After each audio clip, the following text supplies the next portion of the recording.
sponsor him to form a Bubago. Remember, you remember 2023, you are our man.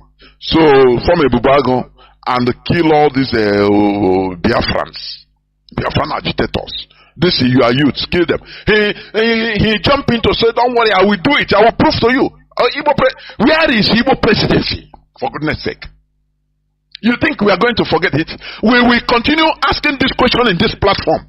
Where is Igbo presidency 2023? Where is it? Today, you have done as if nothing happened. You have forgotten, but we don't forget. We don't forget. Oh, if you don't give it to us, we know that you have pushed out of Nigeria. If you don't give it to us, we are going to join IPOB in order to look at these very inconsequential idiots. That is why they have been relegated. Igbo politicians are now relegated to nothingness, nothing, irrelevancy in Nigerian politics because of their behavior. They don't understand politics. Politics is about local, your people. Being at your back, not killing your people, making enemies against your people. Where is Igbo presidency? That is a question that you need to answer. All these countries I mentioned, European countries, American countries, some are less than 100,000, but they are countries. They are different countries that are managing their lives, living fine. If you go to your country, if you go there, you will even see Biafra, see Africans hustling there. Seeking asylum there, begging for asylum there. But let us go the way of these people. You say no. Nigeria, my Nigeria. And what is your Nigeria doing for you? Why are you running away from your Nigeria? Gaddafi saw this and he suggested for the dismantling of Nigeria. They came against him. Britain pushed their idiots, Nigerian politicians, in order to come against Gaddafi. Today, Nigeria is still where Nigeria of 1970 is even better than today. Are you seeing it? And people are walking happily as if nothing is happening. They don't care. No electricity in 21st century, they don't care. They don't care. The clergymen are in one place, another side, giving them sedatives. That all will be okay. That your problem is a demon, is the devil, is a demon. Pursue him, cast him in 100 days fasting, cast him away. And the people are following this primitive way of reasoning, outdated, something that Europeans run away from. You are following it. We will never tolerate this type of idiocy in Biafra land. That is why we are sanitizing our brains, whether you like it or not. We must make sure that we sanitize our brains in order to enter into our country. Because with this dirty and compromised brain and of primitivity, superstition, it cannot work. Who is going to build it? They will tell you, no, my pastor said no, demons are there. So let us first of all go fasting for 30 days before I come back. Is that how you are going to build a country? Hey, I will continue. I will open my lines in no distant time.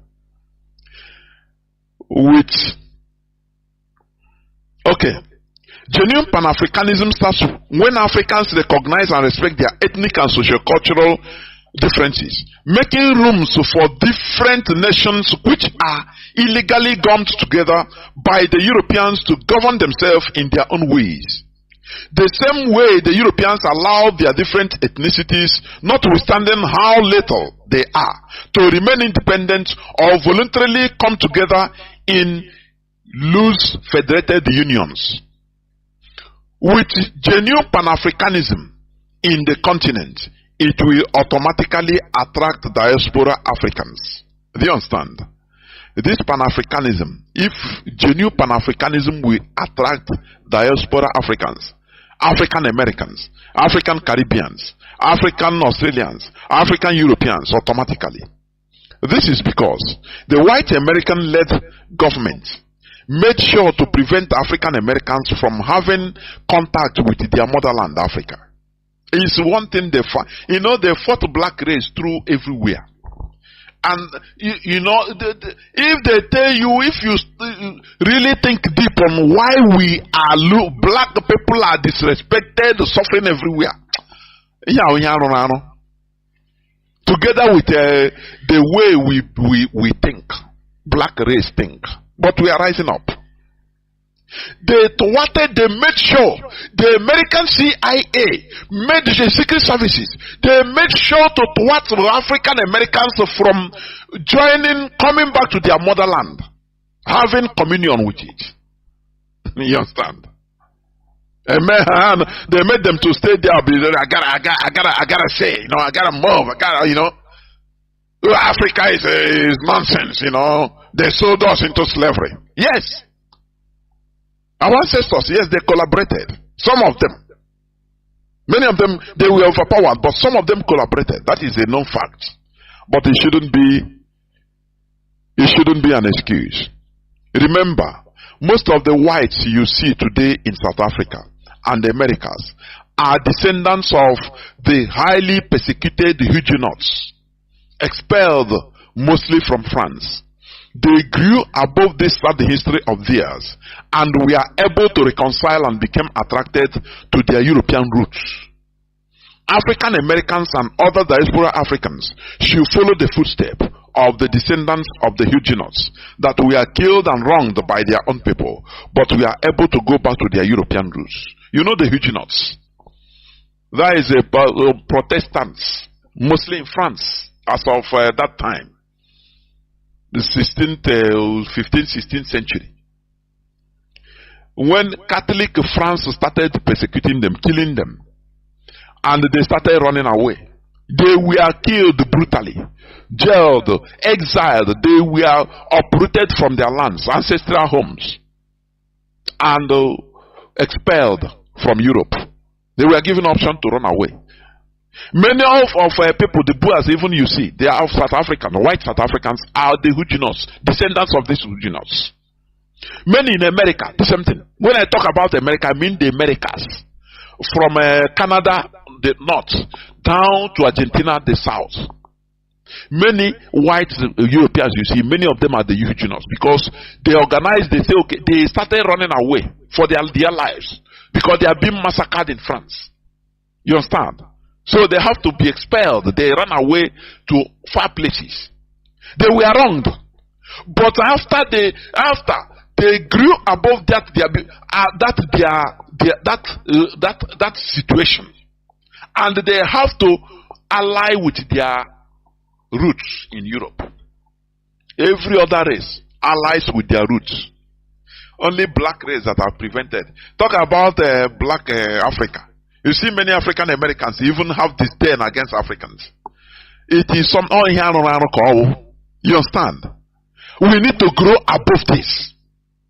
We need to, because white people, Europeans that you are seeing today in Argentina, in many places in America, in South Africa, they were also wronged by their European motherland because they were exiled.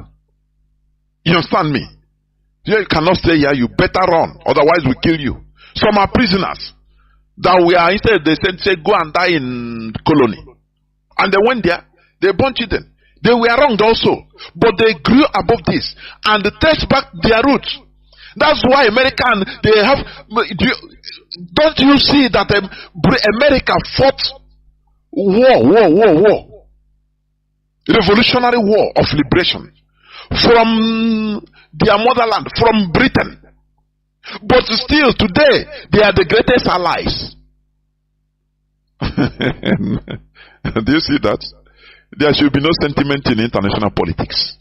African, the way we see things is a highly primitive, true primitive way.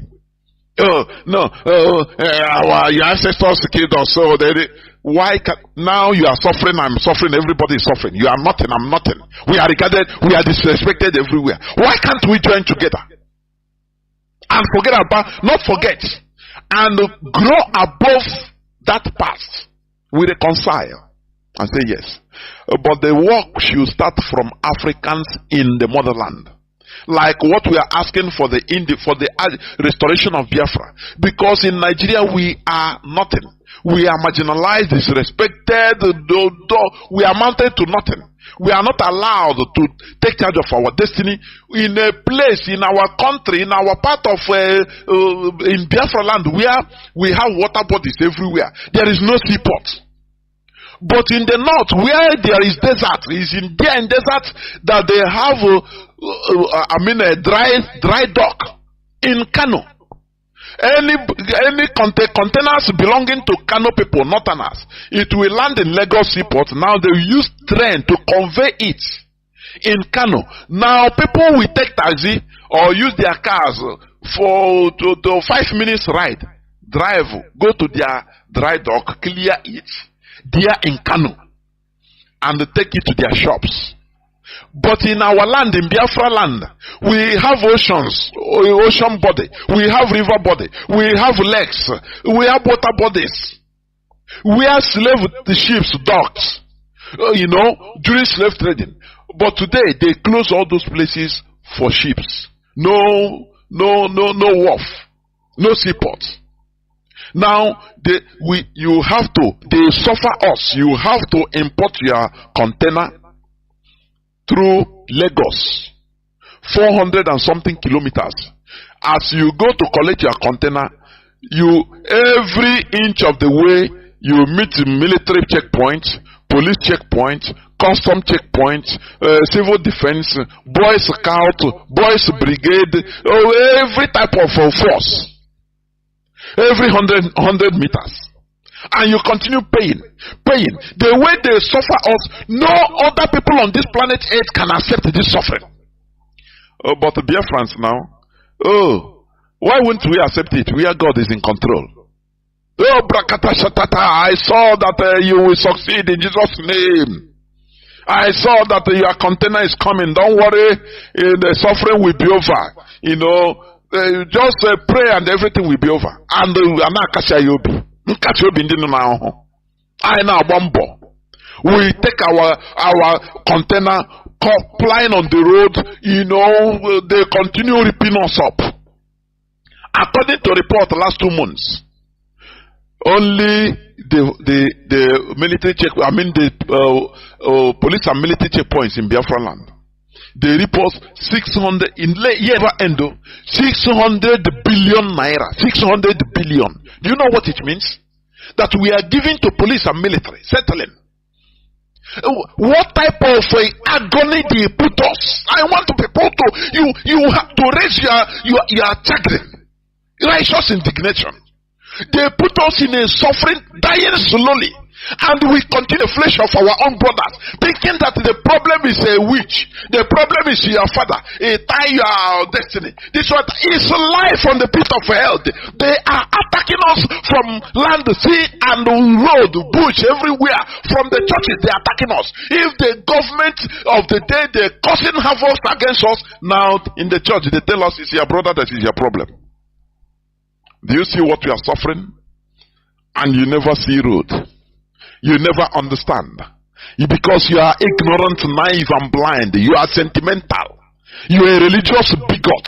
We don't need this in this struggle. If you are a religious bigot, you better move away from here. We don't need it.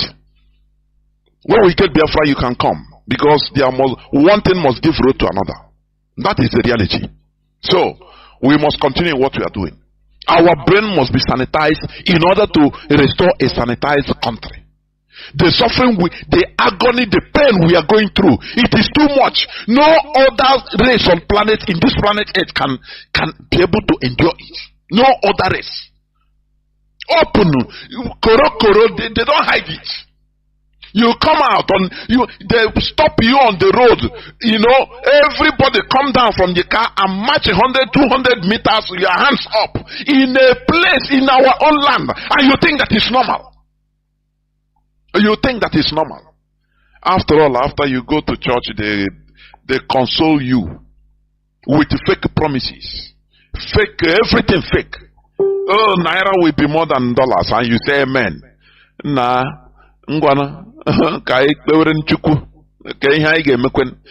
very miserable situation. That means there is a time we come in somebody's life, you say no, you take this drastic decision. That's why I love white people. They have red lines. There is a very miserable situation. That means there is a time we come in somebody's life, you say no, you take this drastic decision. That's why I love white people. They have red lines. There is a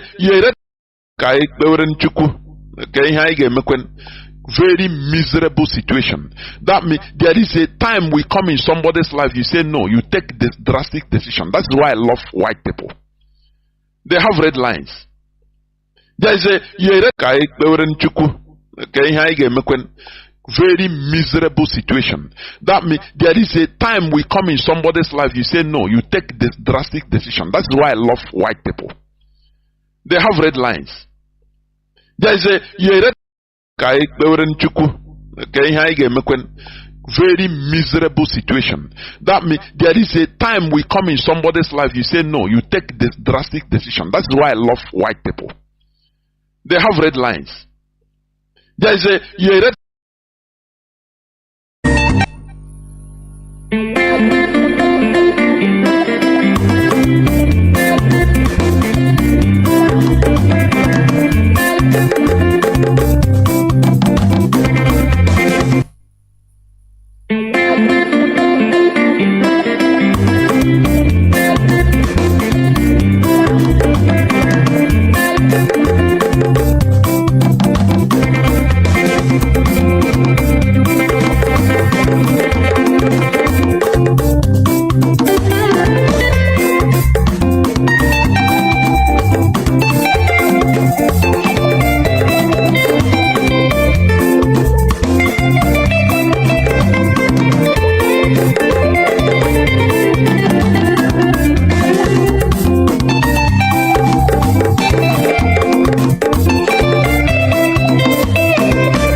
liberation.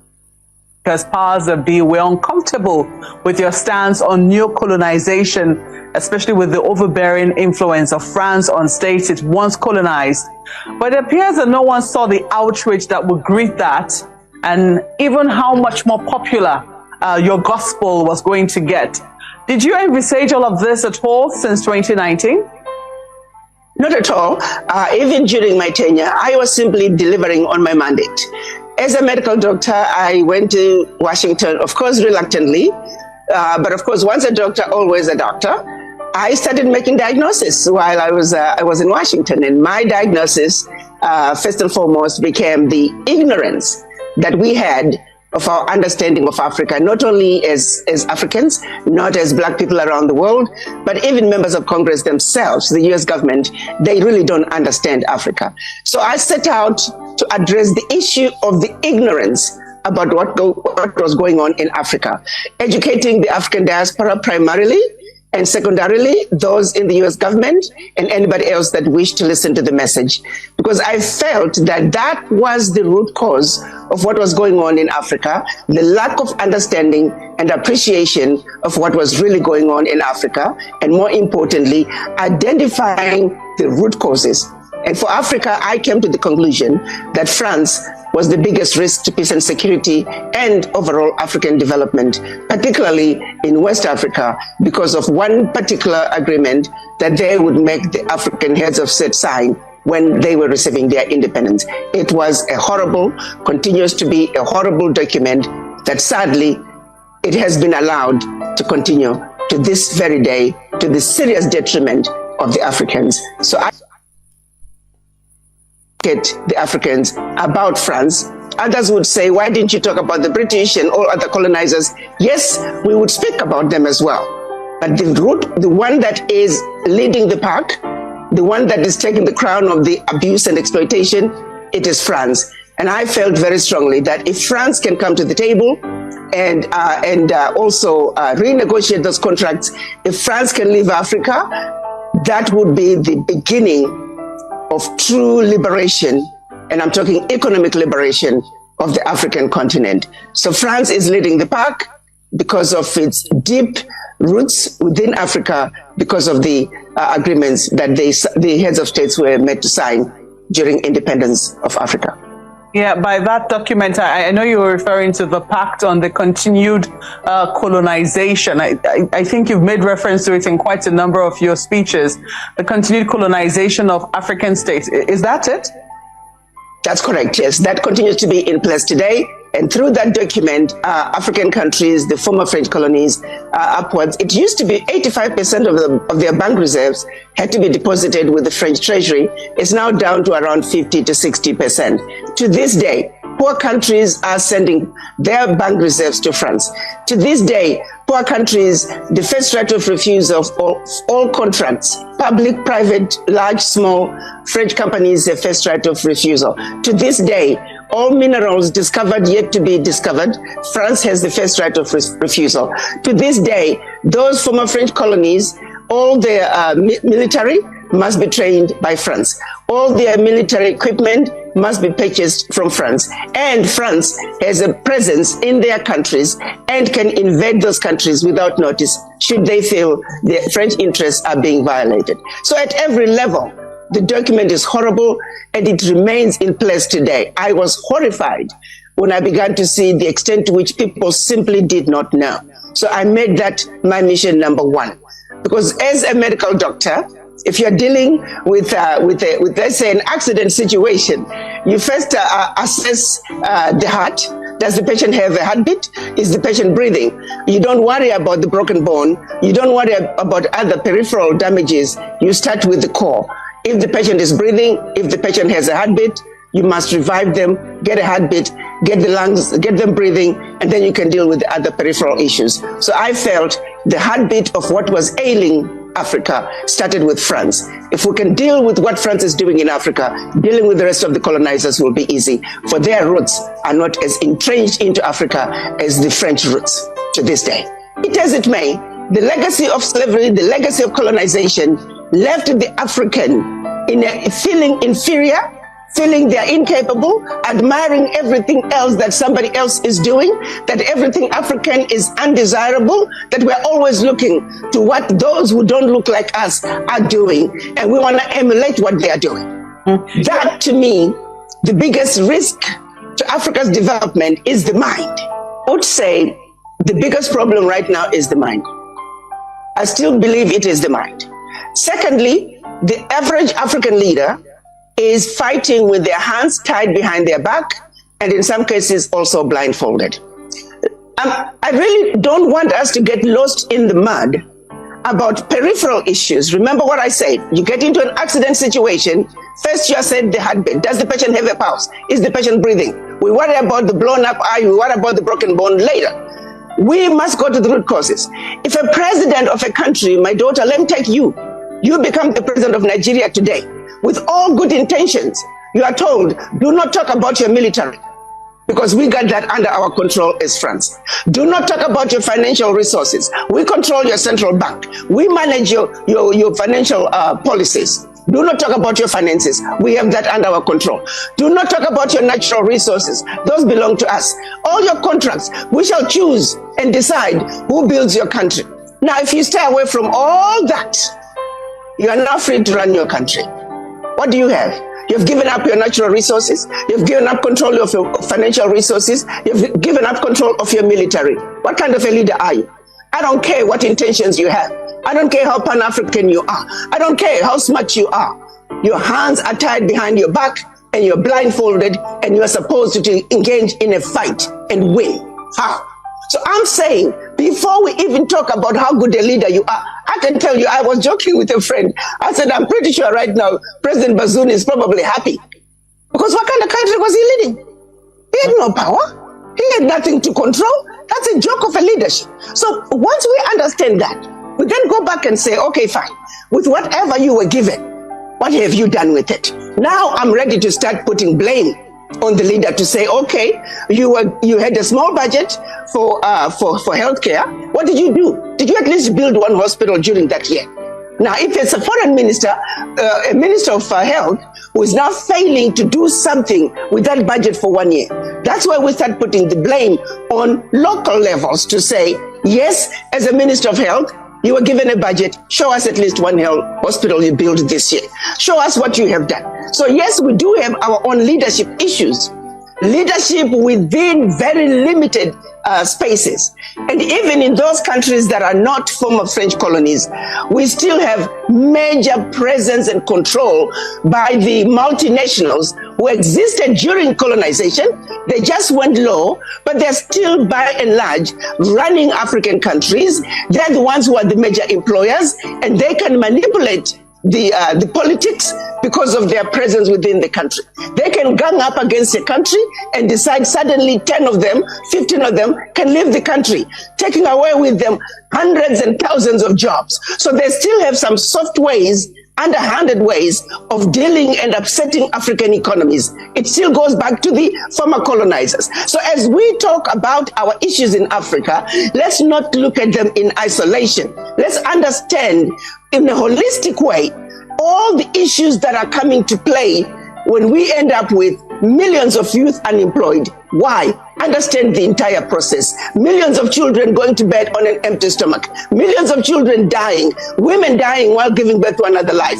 Let's understand the entire genesis of what is going on. Because the tendency is for us to be pigeonholed and follow into this rabbit hole of a tiny little issue without understanding the genesis of that issue. And that is the holistic approach that I want the new African to have, to fully have a depth of understanding of what is going on. So we know when we are fighting, is it a fight that is local, that goes to my house? Is this my village fight? Is it my provincial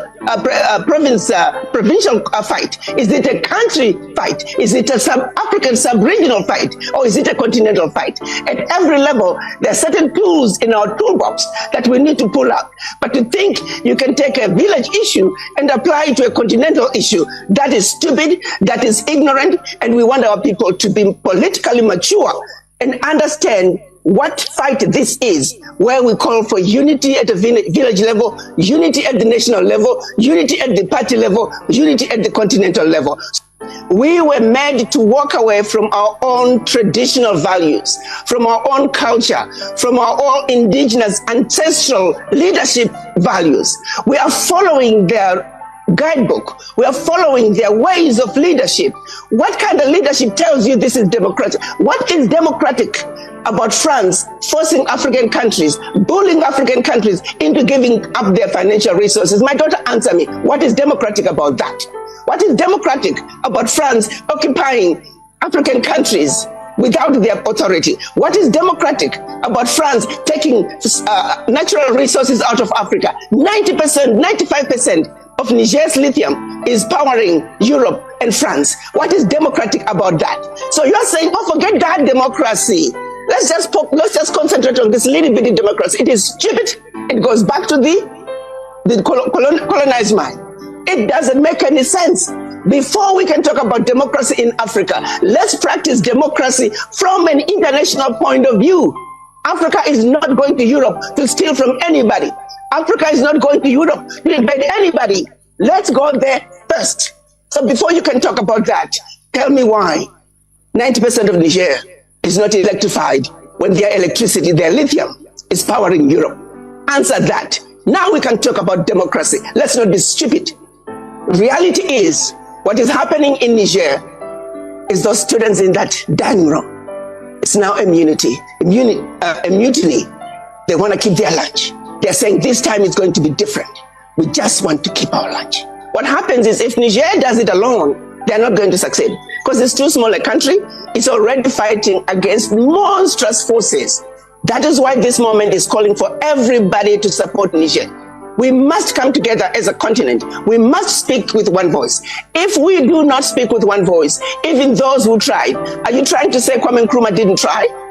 He tried, but he was alone. He was not supported by many African countries. Had Africa come together, when at the African Union in Addis Ababa in 1963, when Kwame Nkrumah and the Casablanca group were saying Africa for the Africans and African Union now, had the Casablanca succeeded back in 1963, Africa will be sitting in a different position. So my message to the Africans is, any African country that tries to stand up against the West alone without the support of other African countries, they are not going to succeed. Make no mistake about that. We are a tiny little dot in the ocean. But when we come together as a continent, that's why Niger must be supported, Mali must be supported. They have taken a position that is right, a position that is good for the Africans, a position that simply says exploitation of the continent can no longer continue. My daughter, you tell me, are you okay with all our natural resources creating millions of jobs for European kids when our kids cannot get jobs because our natural resources are not getting value addition? Are you okay with that? Do you call that democracy? We have now put a system in place where if we do not wake up to the reality, we are going to be handing Africa back to the colonizers, this time on a silver platter. Who has the funds to build the transcontinental highway? It's not us, black people. Who has the funds and the capacity to bring about the development, to build the ports, to build the infrastructure that is required? It is not us. So who are the companies that are getting the contracts to implement the African Continental Free Trade Area? They're Chinese companies. They're Middle Eastern companies. They're European companies. They're Indian companies. It's everybody else except us. I have not seen a push to promote Africans coming together as a continent.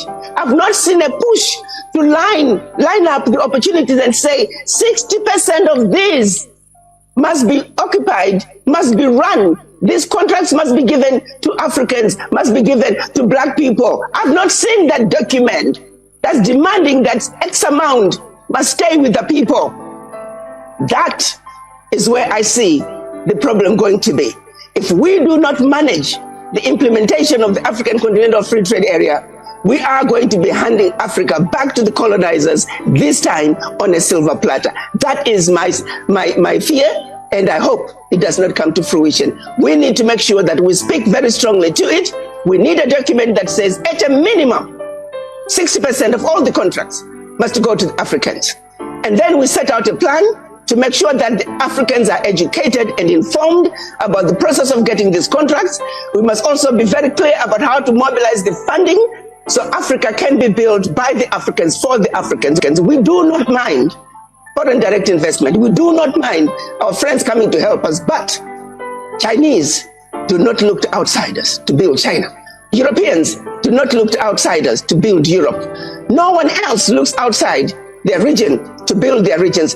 Why do we Africans, why must we always look outside? But also, the Secretary General for the African Continental Free Trade Area must go the extra mile to educate and inform the Africans and also open doors for those opportunities for Africans to build the Africa that they want through the African Continental Free Trade Area. If that is not done, colonization 202 is around the corner. This African Union is like a dead entity, and something needs to happen there. African Union is one entity that could speak on behalf of the continent, that could speak and call out those who are abusing Africa. It is the one place that we could actually let the world know that the exploitation and abuse of the African continent has got to come to an end. That voice is not there. That is, we look forward to continued work as we build the Africa that we want, and as we also stand up on the tallest mountain and tell the world abuse and exploitation of Africa has got to come into an end. The revolution for Africa's liberation has arrived, and those who don't jump on the bandwagon, your days are numbered in Africa. Thank you. Abuse and good morning, good afternoon, good evening, and good night, great Biafrans and lovers of freedom. This is Radio Biafra House of Service coming to you through Radio Biafra London. My name remains Mazi Chinedu from Olu province of Biafra London. We are here live and direct. Today is the 7th day of September 2023. We are live and direct. Therefore, I welcome each and every one of you to welcome your friends and well-wishers onto this hallowed platform where we preach the gospel of liberation, the gospel of freedom, the gospel of both physical and mental emancipation. Here you will hear something that you can never hear in the mainstream media. They will never tell you, because in the mainstream media it is programmed in order to manipulate your actions, in order to manipulate your behavior, in order to manipulate your way of reasoning. Not the reality, but for manipulations. That is why in every media house, both either television, newspaper, any of them, they have editors. Before a newscaster will bring news to the public, it will pass through the editor. They will edit it. Remove things that that they are not supposed to. That will, the reality, the truth that will agitate you, they will remove it, put it down, mellow it down. Mellow things down to the way that you cannot manipulate you cannot react. You understand? But on Radio Biafra we have no editors. When you call, when the lines are open, you call real time. Unlike the mainstream media. The mainstream media, you don't call, most of them you don't call live. They don't pick it. They will pick it at the background first to ask you, what do you want to say? Now, if you say, give a glimpse of what you want to say, if it augurs well with them, now they will say, wait. They will put you through to the air. But here, everything is raw. You understand? So for you to understand that this is the voice of liberation, this is a revolutionary radio. In order to activate your sense of reasoning, to think differently, because we have been reasoning the same way, and things are getting from good to bad or bad to worse every day in our lives as black people, as Africans. But this time around, Mazi Nnamdi Kanu instituted this radio in order to radically change the way we reason. It should never be the status quo. It should never be business as usual in our brains, because we found out that the problem we have as Africans starts from the way we reason. It emanates from the way the way we think, the way we reason. That is why this radio is here, in order to radically change you, to make you start reasoning, to start asking questions, to go where they say no, you shouldn't put your leg. You go there boldly, because that is what the Europeans did, and they become a developed country, a civilized country today. It's not something palatable, but after the pain comes the gain. That is what we believe. Therefore, once again, I welcome each and every one of you to today's edition of Radio Biafra HAUSA-SERVICE, coming to you via Radio Biafra London. Our leader is Mazi Nnamdi Kanu. Mazi Nnamdi Kanu is still in the enemy dungeon. Remember that on the 13th day of October 2022, Mazi Nnamdi Kanu was pronounced discharged, a verdict was pronounced in the Nigeria Appeal Court, discharged and acquitted. And not only that, that Mazi Nnamdi Kanu should never stand the trial. Should never stand the trial in any Nigerian court. But up to date, 10 months today, the Nigerian government is still holding Mazi Nnamdi Kanu. You should also remember that Mazi Nnamdi Kanu has been there in the DSS, Nigerian Secret Police Cell, solitary confinement for 2 years now. 2 years plus. More than 2 years. He was renditioned from Kenya with the active participation of British government, who he is holding their passport as a naturalized citizen. Britain, a strong advocacy or advocate of rule of law, of democracy, of fighting against torture and all the lip services they play on air in the media. But Britain, because they felt that Mazi Nnamdi Kanu is opening people's eyes, that it's not to their interests, it's against their interests. The oil they are stealing from Biafra land, everything that they are controlling free of charge, that they see Mazi Nnamdi Kanu's teaching as impediment, very big impediment to people rising up. Mazi Nnamdi Kanu, remember, he's a freedom fighter, he's a prisoner of conscience. Mazi Nnamdi Kanu is legitimately fighting for the liberation of Biafrans through legitimate means, self-determination, according to the international laws. Mazi Nnamdi Kanu has never broken any Nigerian law nor international law. All that Mazi Nnamdi Kanu is standing for is the liberation of Biafra through a referendum. We are demanding for a referendum so that we shall decide by ourselves. One person, one vote, yes or no. Do you want to belong?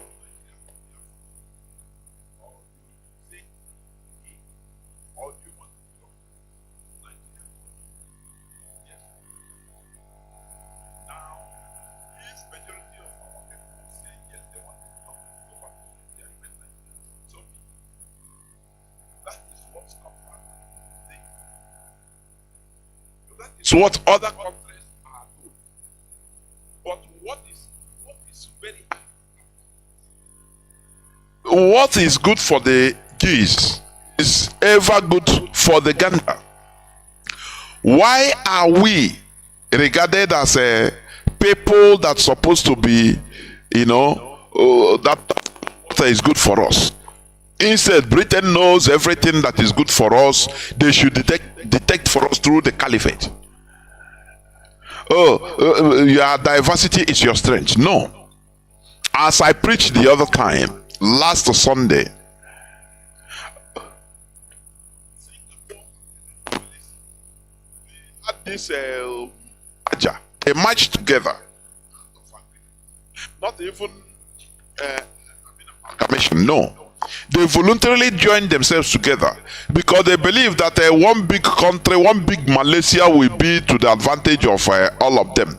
We are, people, when they say something, it will sound very well. They will count as a big country to other in the world stage. But when, to say something is easier, talking is very cheap. But doing is another thing.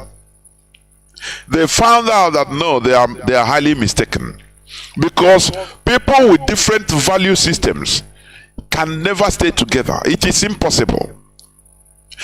Each will be drawing to their side, and it will be bringing unending friction. From 1962 to 1965, they were killing themselves. No progress. between because Singapore became the 14th state, very tiny, 14th state of Malaysia as of that time. But they found out that they miscalculated. They started killing themselves.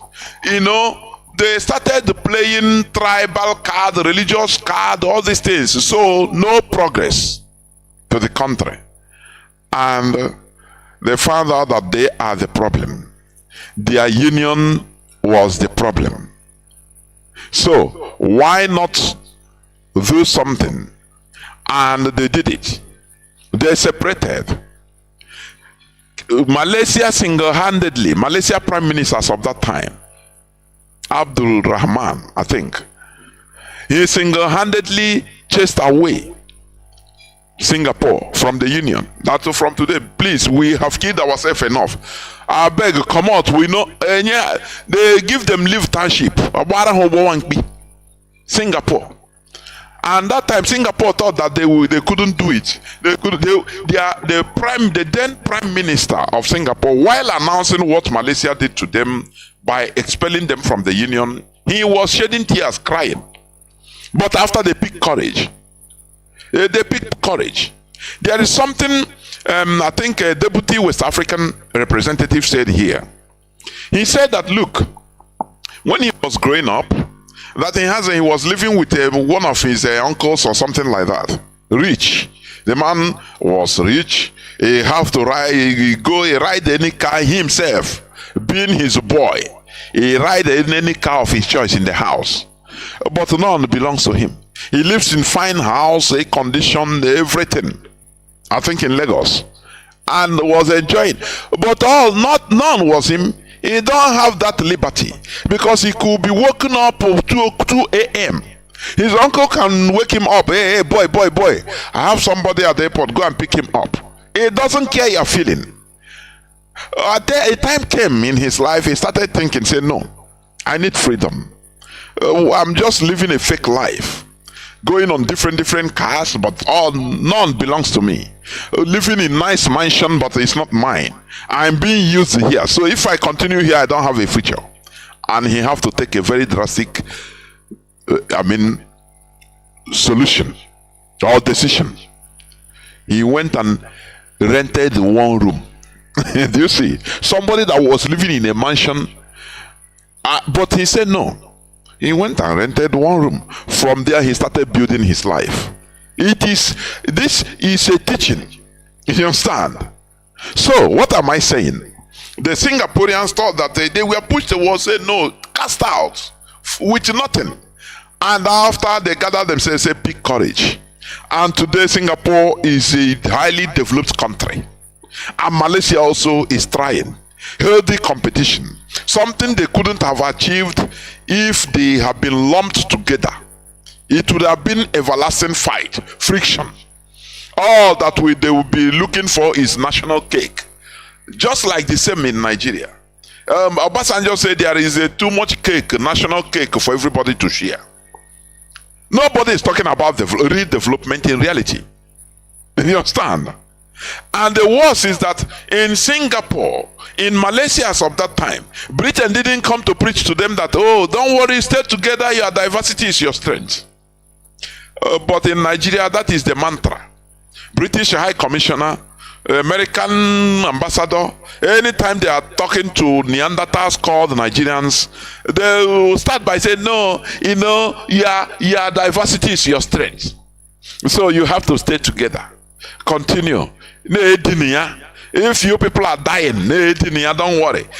Because they are talking to a lower standard set of people, and they will be applauding. But they don't dare make this type of statements on other places except in Africa, because they believe that Africans have lower state of understanding, lower rates, lower IQ, subhuman understanding. But IPOB, Mazi Nnamdi Kanu, change that perception. That we have Biafrans that can reason. We have people that can reason as human beings in Africa. And IPOB, we are here championing it. Mazi Nnamdi Kanu must be released. He must be released.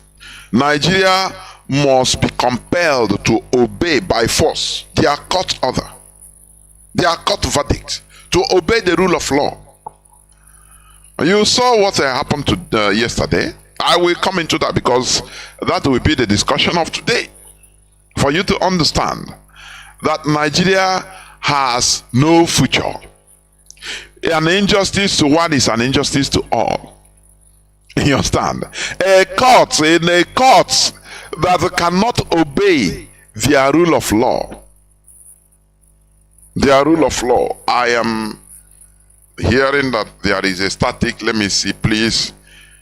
The outputs. There is static noise. Let me see. No. No, the static is gone. I don't know. No, the static noise is no more there, please. Therefore, just check your side. If there is any static noise, it's not from here. So, we must continue. An injustice to one should be an injustice to all. But in Nigeria, it's not like that. How do you think that a court that cannot be obeyed will rule in favor? Oh, Chineke, when I hear Joe. You know, let me play this. Let me play this before I continue. Mazi Nnamdi Kanu said it on the 27th of September 2020. Listen. Igbo man, president of Nigeria, mad people everywhere. Igbo man, president of Nigeria, mad people everywhere. Mazi Nnamdi Kanu said it. Igbo man to be president of Nigeria. To be president of Nigeria. But will our people understand? We are here to put out a superior argument. Do you understand? To let our people know that you have no future in Nigeria. The same way Singapore understood that they have no future in the larger old Malaysia, which they were part of. Do you understand? You have no future in Nigeria. You have no future in Nigeria as Biafrans. It's impossible.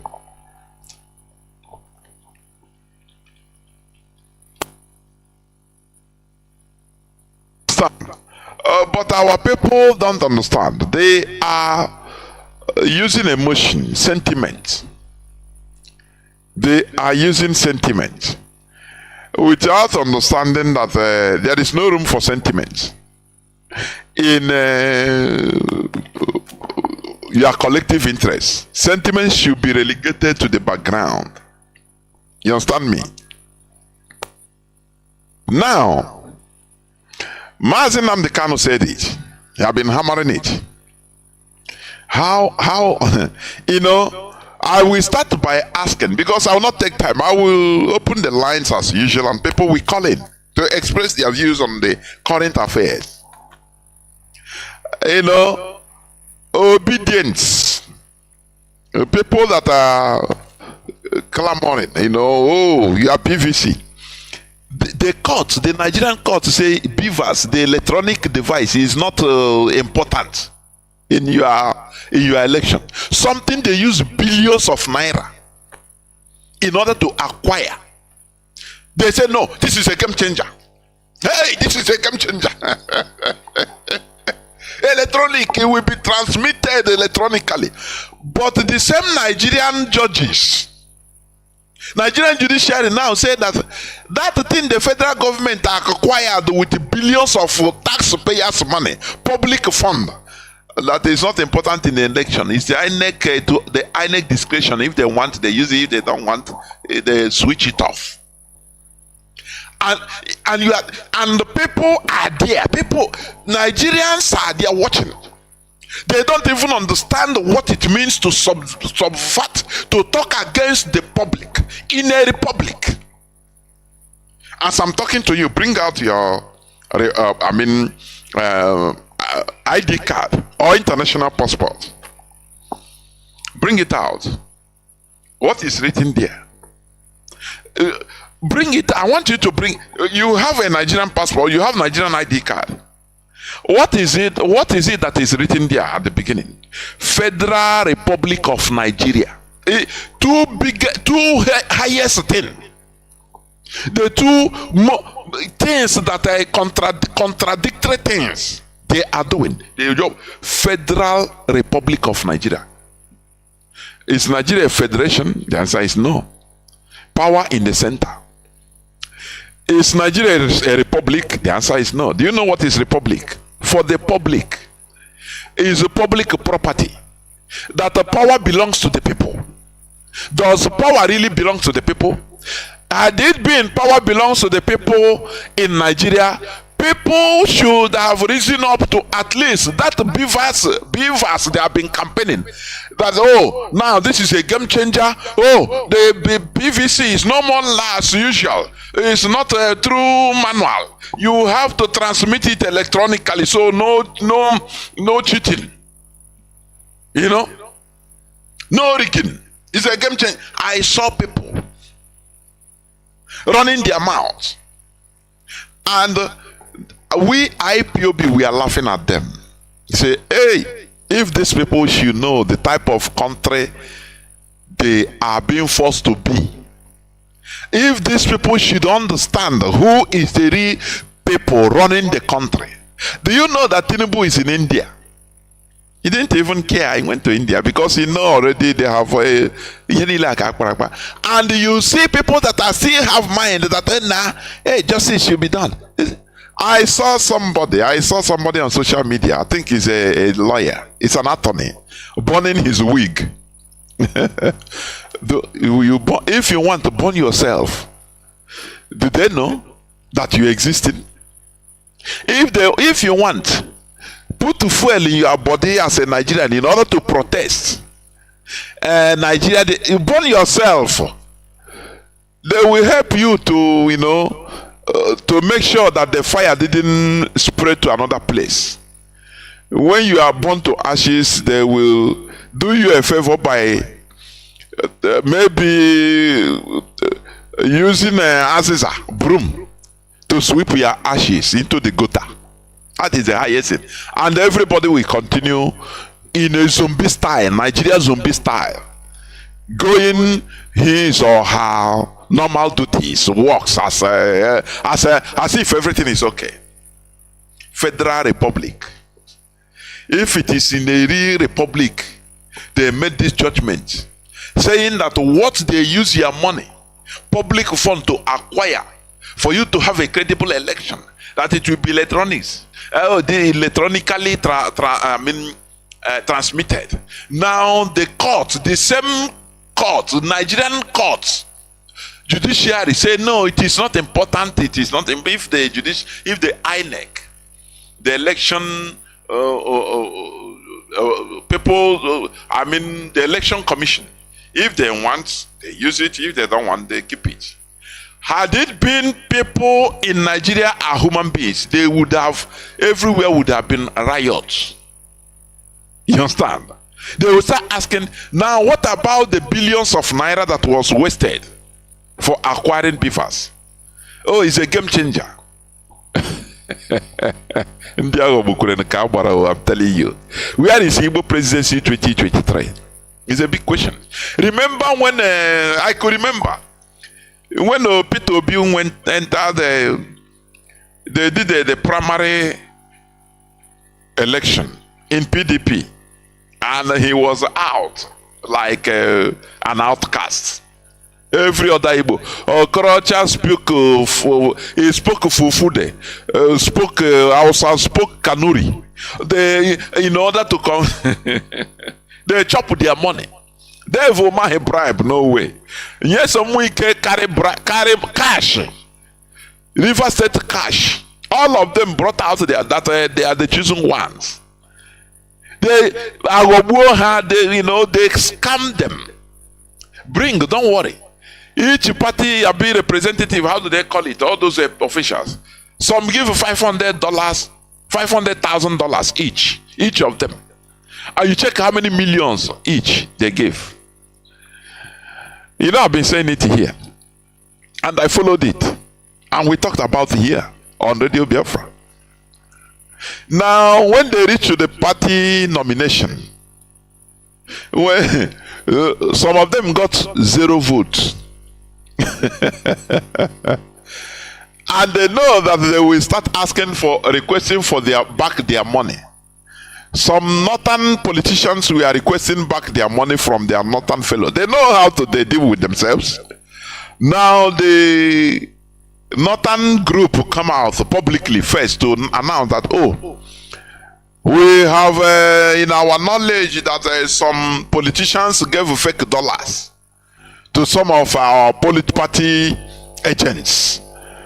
That if you know what is good for you, keep quiet, otherwise we will expose you and you will go to jail in Nigeria for giving out the fake dollar. Onye ona rocha sokorocha buru that is ya na oso olawa ogboko ogboko mara ben na lawa gbalaga ga hide o nyeso mu ike mere onu yarie Dave Omahe upon the whole millions public fund, state fund they spent bribing. Ha machine India because they are ready. They have brought out fake dollars. When you say, oh yeah, come out now, come and ask them. I beg, return me back my $3 million which I gave to you. They'll bring and say, it's you that give us this fake dollar. EFCC will go. EFCC, hey, you go. EFCC in their own. They are waiting. And you know, you see that our people are backwards. They are highly backwards in thinking when it comes to politics. Our people don't know politics at all. That is why our people don't know how to speak in public. I am telling you honestly. Here we disease, and we are learning. Onye may say I'm saying the truth. No. The way you talk by yourself or with one individual or your friend, it shouldn't be the way you speak in public. That is politics. You understand? That is why anywhere when two, three Igbo people gather, before you know, the only thing they know is, do you know who I am? Akawanko onye kara bogranya.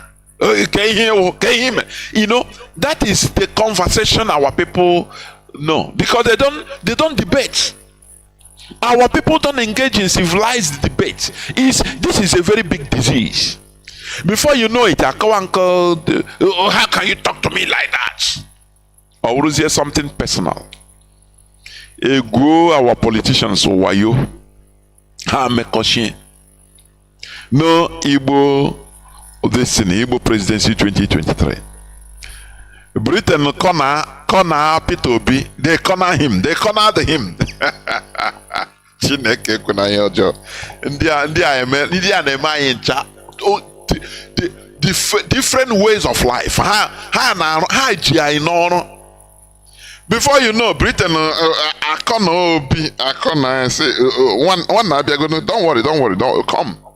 They invite him in 10 Downing Street. I say okay. Ask Peter Obi what he discussed with the British.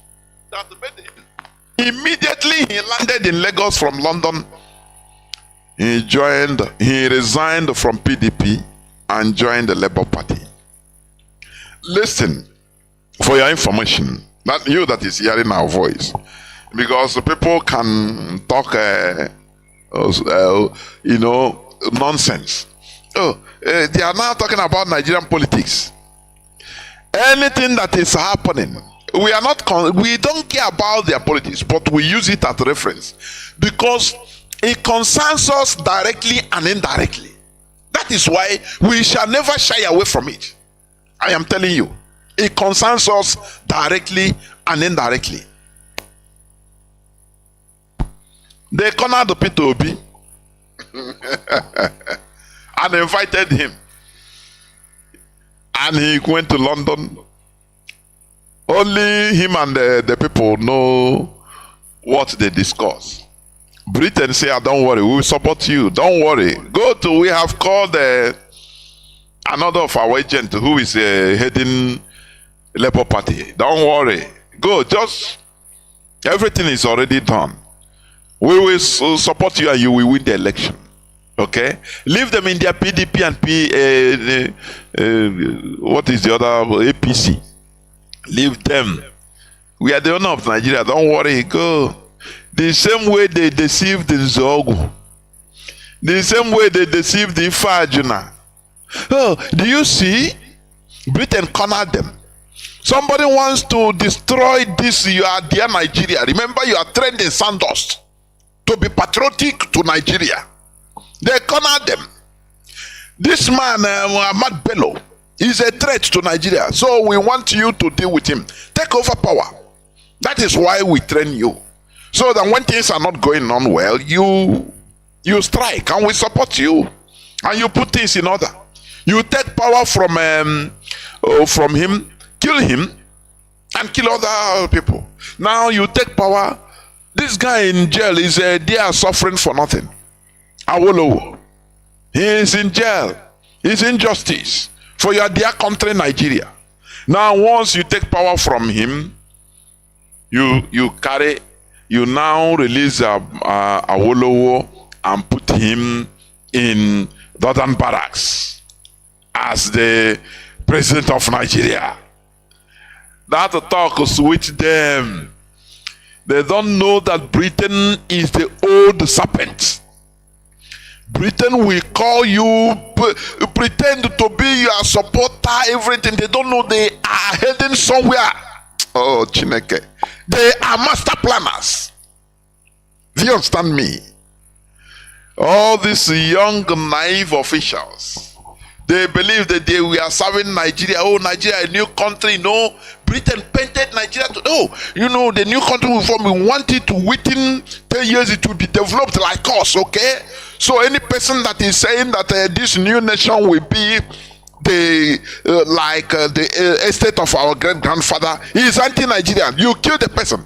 Britain organized the coup of 1966. These officers, they didn't know that Britain wants to achieve the reality they want in Nigeria. The same way they cornered the Peter Obi. Oh, Peter Obi, come. We know you are loved, you can do it. We have seen your record, you okay, you did well, this and that, you are a businessman, you know economics, you understand. Now you push this. Because the people are yearning for changes. Push it as in the arena. And we will support you. That the Messiah have come to save Nigeria. We will give you power. But when you have power, don't worry, allow us. They say, no, don't worry, I will do it. No problem. They say, oh yeah, go. Go and join LP. Immediately landed in Lagos. The part of Tommy, relinquished power. He become the party chairman. Britain now.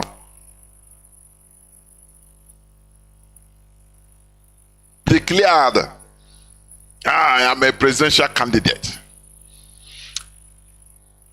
Not knowing that Britain have another thing in mind. You understand? They use him, they want to use him in order to disorganize first IPOB.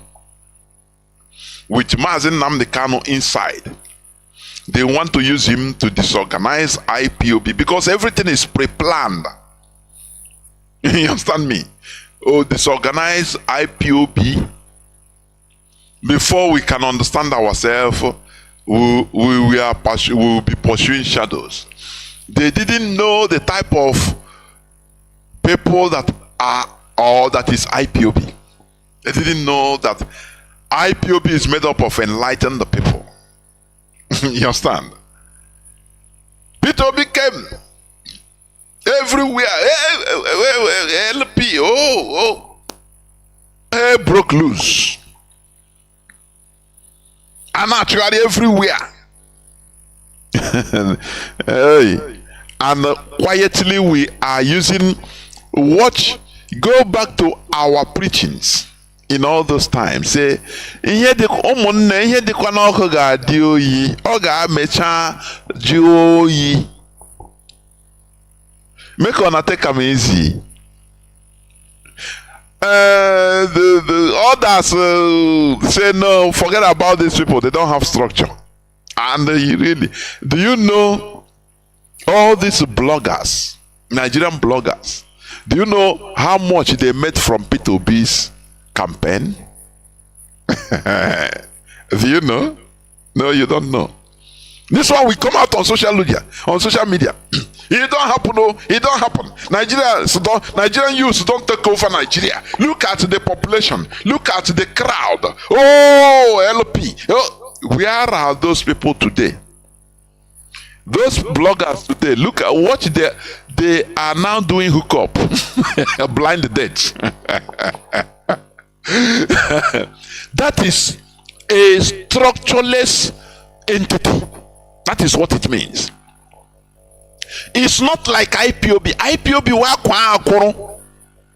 you go east, west, north, south. Look at them.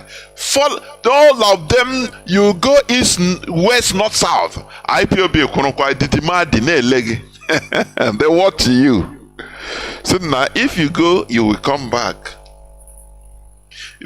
We started telling them that, look, there is no way this thing can happen. It's just to disrupt what we are doing. They want to use just ordinary noise to disrupt IPOB.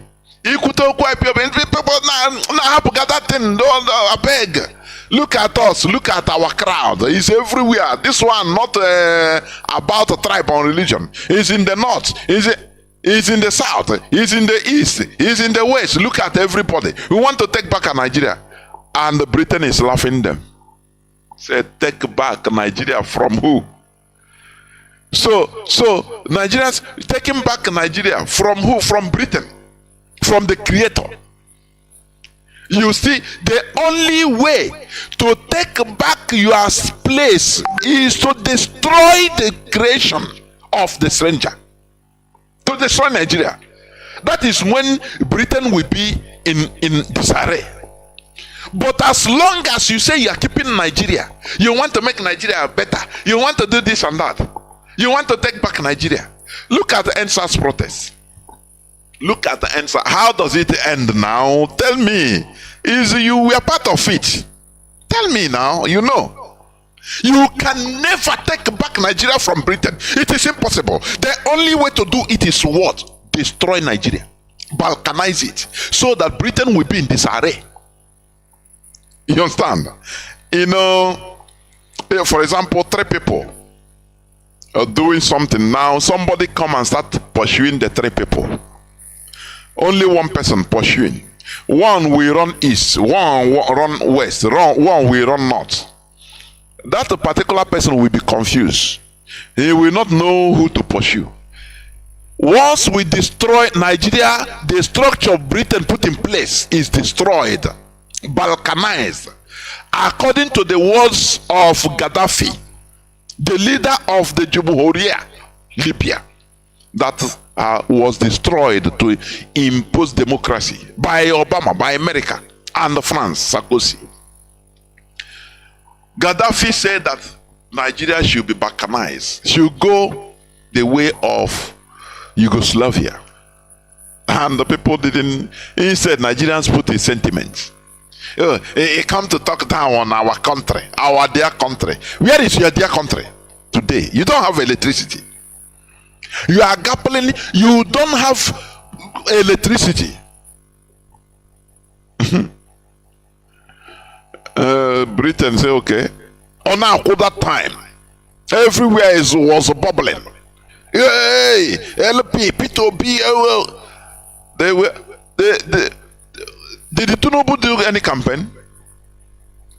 He hardly even grant interview to Nigerian journalists because he have finished everything on the ground.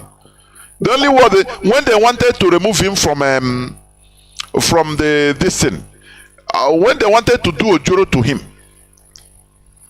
he said he threatened, I will expose everything so that Nigeria will go into pieces. And he will do it. That is a way. That is the way in order to take power in Nigeria. Not by convention, trying to campaign. go to Brekete family, go to the market.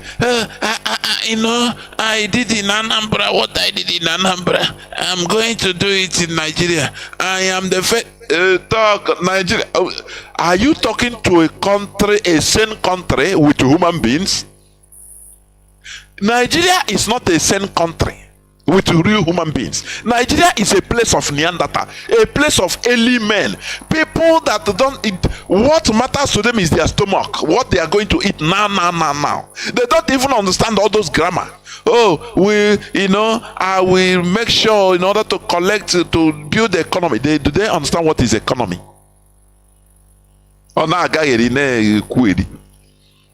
And now I say Nigeria is not a country, it's not like any other country you understand. Tinubu tell them he used intimidation because they not wanted to ujuru him. He said we reveal something now and everybody will scatter, go their way. And they call him back, they say, please, Jagaban, don't worry, we will put you there. Don't worry. He threatened them. He said, have you people forgotten that it is our agreement that after Buhari it is me, it is my turn? And Nigerians didn't listen. The only campaign that Tinubu made was, it is my turn, nothing more. He kept quiet. Ignorant people, we are going to come, hey, take your PVC. To the extent the people were slapped in churches because of PVC. People were denied Holy Communion according to their belief because of PVC. Celebrities were bouncing. Many of them have run away. Many are in America because they have no structure. There is no structure. They look at them, they laugh, they say Nigeria. You people don't know Nigeria. Look at ordinary NSAS protests. That they want anything you are doing to better Nigeria, to take Nigeria back to become real republic. It is impossible. It cannot happen because the hand that is holding Nigeria is too hard. The creator put up that structure in order to torture the whole human beings that are living there. I am telling you the reality. That is what we have seen. That is what Mazi Nnamdi Kanu saw. There is no way in order to redeem Nigeria. Bring an angel from either hell or heaven or anywhere. Say, come and take charge of Nigeria. Bring Trump. Let me talk even the one we know, a human being we know. Trump is a no-nonsense person. He's an expert in it. He can put up a economy, shatter the economy. Bring him, say, oh, Gaya, come and take charge, become president of Nigeria. He will become corrupt under 24 hours. Because he cannot change the system. When you enter that city, they will tell you that, look, there are people that own this country. Britain will come like a lion. Different people will come. Different spirits will come to tell you that, look, this chair you are is not ordinary. Because Nigeria is not like any other country. For your information, Nigeria is specially structured for what you are seeing. To suffer the people until the people understand the reality facing them. That is what Mazi Nnamdi Kanu have started. He saw and he started educating all of us that it doesn't matter what you are. Nigeria is not a structure to fail, because the failure of Nigeria as a country is to the advantage of the creator. They are stealing oil. As I'm talking to you, maybe 100 million dollars worth of oil have passed. Oh, now it's meter now. As I'm talking, since a few minutes, 45 minutes I've been here. Millions and millions of dollars have passed to Britain. And not only that, they want to now lay pipe to consolidate, to touch up, lay pipe from Okwa. The worst part of it is that when they are saying it in mainstream media, they say the pipe from Warri. Do you see where they have relegated Igbo people? No politician have the courage to come and say, look, that gas pipe is not from Warri originally. It is dug. It was dug from Okwa, from our mama, from Izombe, from Uguta, from Anambra, from our place, okay, in order to reach Warri. where they put it in the sea. No Igbo politician have the courage to come and reveal all these things. But this is what we always say here on Radio Biafra, to whom it may concern.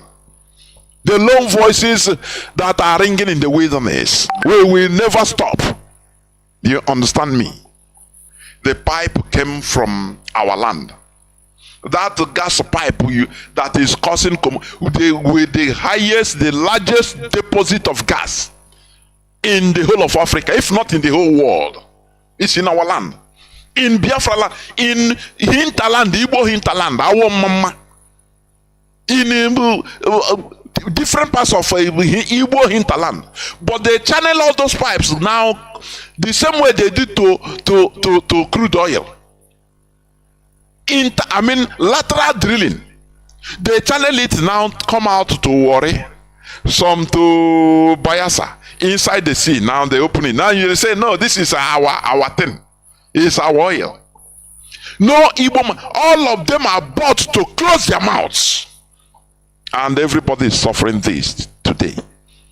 Instead, the only voice that is speaking for all of us, Mazi Nnamdi Kanu, they use our people in order to bring him down. Look at what is happening. Look at people that are recruited in order to track him right from America. These are people that they don't think about their future generations, what they are causing. After we preach us on Afonja. Look at Afonja. Look at Elori today. Why Elori today has a emir instead of a Oba? Or Lagos, any Yoruba king title. Why? Elori today, when they are counting north, they say they count Elori as part of the north. Elori in Kwara State. Do you see what treachery can cause? What selfishness, extreme gluttony can cause to a people?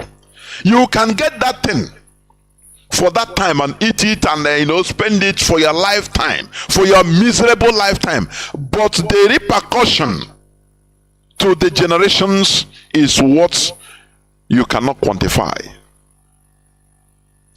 Are you understanding me?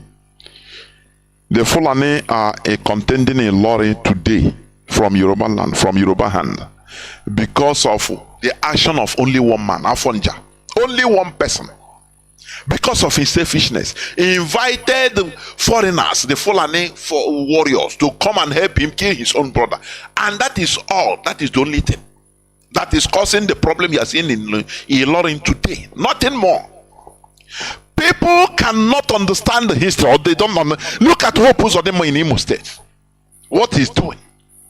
Look at the people they are using in order for him just to be in political position as a governor for 8 years only.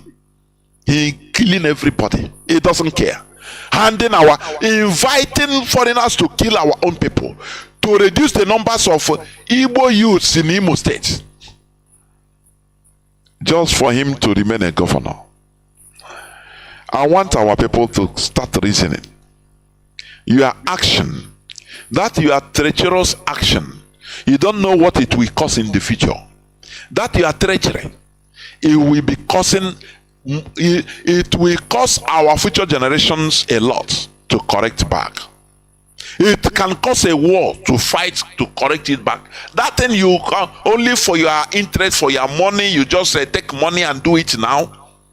In the future generation, in the future time, it will cost the future generations a war to correct that mistake, that thing you are doing today because of selfishness.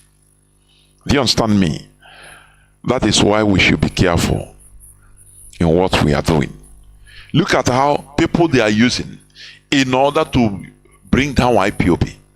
But IPOB is impregnable. I say it is invincible. You understand it? Where is Igbo presidency 2023? You know, the Igbo politicians, they don't talk about it again.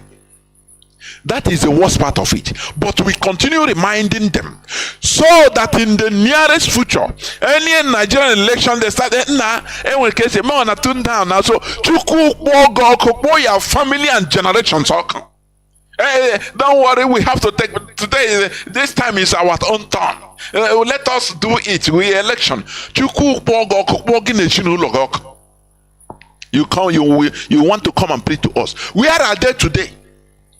I say all these politicians that are no spoil our chances of Igbo presidency. Where is Nnamdi? It's nowhere to be found. Maybe he's looking for to be a personal assistant today to the driver, one of the drivers of Tinubu, to be not Tinubu, personal assistant to one of the drivers of Tinubu is what he's looking at least. No more Igbo presidency. But we continue tormenting them with all this question. Where is Igbo presidency in 2023? Something they use in order to deceive, kill us. In order to slaughter us. Yes, today he's now given a decision of federal capital territory. Now why? Is he a president today? Where is his husband, Tambuwal?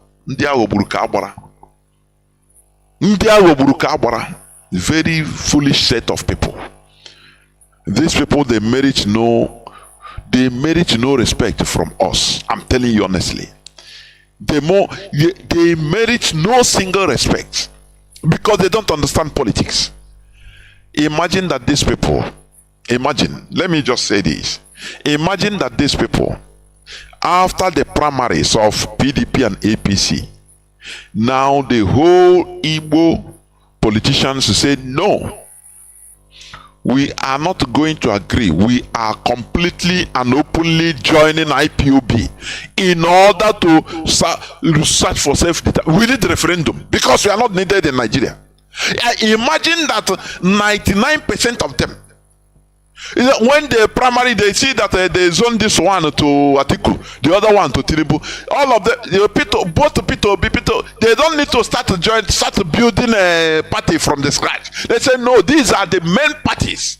After all, before Mongalo was a presidential candidate, right from time, but in his own party. Who knows him? Who know him? So imagine that Igbo politicians, they come in bunch. Everybody said no, for this reason we are joining IPOB. We are going to be campaigning for, we don't care what it takes, but this country, we are not needed in this country. We are joining IPOB. We are going to look for referendum anywhere. Before God and man, they will call them secretly and beg them for just tell them to take the presidency, take. They are going to be called and given to them. You're begging them with it. But does these people know? No, they don't know. They're only begging. Begging, asking, begging. If Tinubu should let him prove that he loves Ndibo. What they have been telling Buhari and his impostors. No, he loves Ndibo. He love Ndibo. They give him chieftaincy title in order to but the whole service chiefs, they know Igbo man was there. How can you see beggars on the streets? They are always miserable. It's something coins you don't need is what you give to them because they are beggars. That is what these politicians of Igbo extraction should understand. You can never get anything from begging. Tinubu threatened, they say, if you don't give it to me, I will do something, I will reveal something, and Nigeria will scatter. And they called him at the background and started begging him, say, I beg, take. Imagine the Igbo politicians. If they do something like this, say no. Openly, or now here, all of them, this one will be talking on Chinese television. The other one now Bana Rice television. The other one, all of them everywhere. That the same way the Fulani politicians we are defending Fulani headsmen. If Igbo politicians did like that, say we are now going to join, we are joining, in short, we are requesting for Biafra. We are calling for a referendum. We are not fighting, no, but we are the ones we fly to America. We say we are requesting for, because we are not needed here. Before God and man, they will be Agana using higher with the president. Please, you will see an Igbo man will be pitched against in PDP, another one in APC. But do they know all these things? Do they know? No. They only beg. We are begging. You know, as I know you love Ndibo. Give us a minister. Beggars, miserable, continue remaining miserable. What is the outcome today? Where are the obedience? This is the question we ask. No, where are they? No structure. That is when you hear structure. Structure is, you know, something that resists the test of time. A skeleton. Any human being without a skeleton, you cannot stand up. You understand me? You cannot do anything because you have no structure. You have no solid structure. That is what this LP, obedience, and all of them they are today. Sometimes I start bowing to our people. I say, how do you think that in Nigeria, an incumbent president that got his own presidency through intimidation as usual? Because Buhari did the same thing. He said that he must if he didn't become the president, he will kill the bloods of baboons and monkeys will flow on the street. And he was given that. They told the good Lord Jonathan, say, oh boy, you have to calm down, otherwise people will die. Oh. He came out and said, okay. He congratulated Buhari even with before final vote count. He said, no, I don't want people to die because of this. That is intimate. Nigerian politics is like that. It's not about good governance. It's not about anything, any other thing, development. No, it is my turn to chop. Me and my cronies. And that is it. Did he do any campaign? Did he make any campaign promises? It is my turn. And it is his turn. And Nigerians are there. They are there suffering it. And you continue suffering it, suffering the dying premature deaths, dying avoidable deaths, until you come to the realization of what Mazi Nnamdi Kanu stands for. Until you come to realize that, look, IPOB has been wrong, have been right all the time, because we're always right. Igbo president, all of this one, can they remove their or limit their selfish interests? This one will go back at the corner and start begging for personal assistant of the cook of one minister. The same way Aisha Buhari. Have you forgotten what Aisha Buhari said when his husband died? He said, where are the men? People that are supposed to rise up against what the people, against the cabal that is holding the office, that is holding Nigeria hostage. He expects the people, men, to rise up. But all he saw, he usually sees the people sneaking into Asorok in the midnight, begging, licking the shoes of the cabals to give them positions. Is what is happening.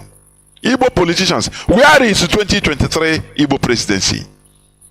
How do you think that an person that have taken office, that you will just take him out and put Peter Obi before God and man? If Peter Obi was even declared the winner, even at the early time, Nigeria would have disintegrated now.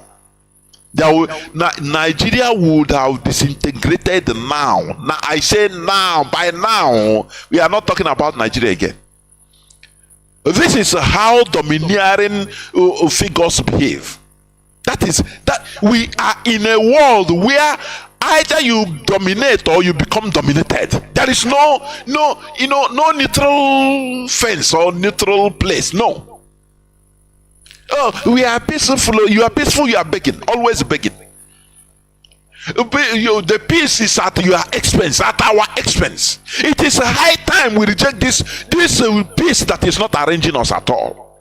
It is a high time. We hold our so-called politicians accountable. Where they are powerful is when it comes to us, to their own people. Kill them.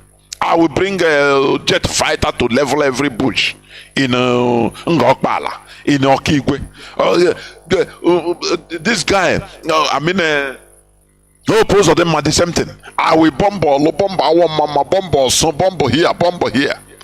That is where they are powerful. Killing their own people. Very coward people. Coward. Among subject right, kneeling down, praying in churches. Beggars. Always we think that we can get anything through begging. Kaya yo. Oh, Tinubu. They will bring him down and give him chieftaincy title. One. You beg him, at least beg him. They don't know the power they have as a bunch, because they are very primitive people, primitive who Neanderthals I used to call them. They don't understand the force they have as a bunch. Everybody is going, making his own way. You know, we are relegated into finding your own level. You know, looking after what, just go. No government, just go. Many of our people don't know that the government can do something for you. Then many don't understand that. Many of our people are relegated. When you come, government is very far away from their brain. They don't even know that. All is ikeketori. You know, I call our people ikeketori. That is what they relegated us, and that is the worst thing you can do to a people. It's better we enter into direct conflict, war, than what they have relegated us into. People, go and fend for yourself. Don't be in a bunch. If they see that you are in a bunch, in order to, they will break you into pieces using your own people. Now go and hustle for yourself. No, don't talk about government, because nothing. You go and hustle. That is why some of our people everywhere in the world, in jail, in prisons, in China, in a different Asia country. Some are on death row. Some are dying. But we don't think. What is the problem? We have a problem. What is it? That is why IPOB is here. Mazi Nnamdi Kanu started by gathering us together as a family. IPOB, one family. In order for us to be in a bunch. So that when we say something, it will sound very, very loud. But do our politicians understand this? They don't understand it. They are always, you know, selfish. That primitive selfishness is still in them. It is still in them. People that we are better off 1,000 times are controlling them. And you think that there is nothing wrong, you know, so with us there is something very wrong.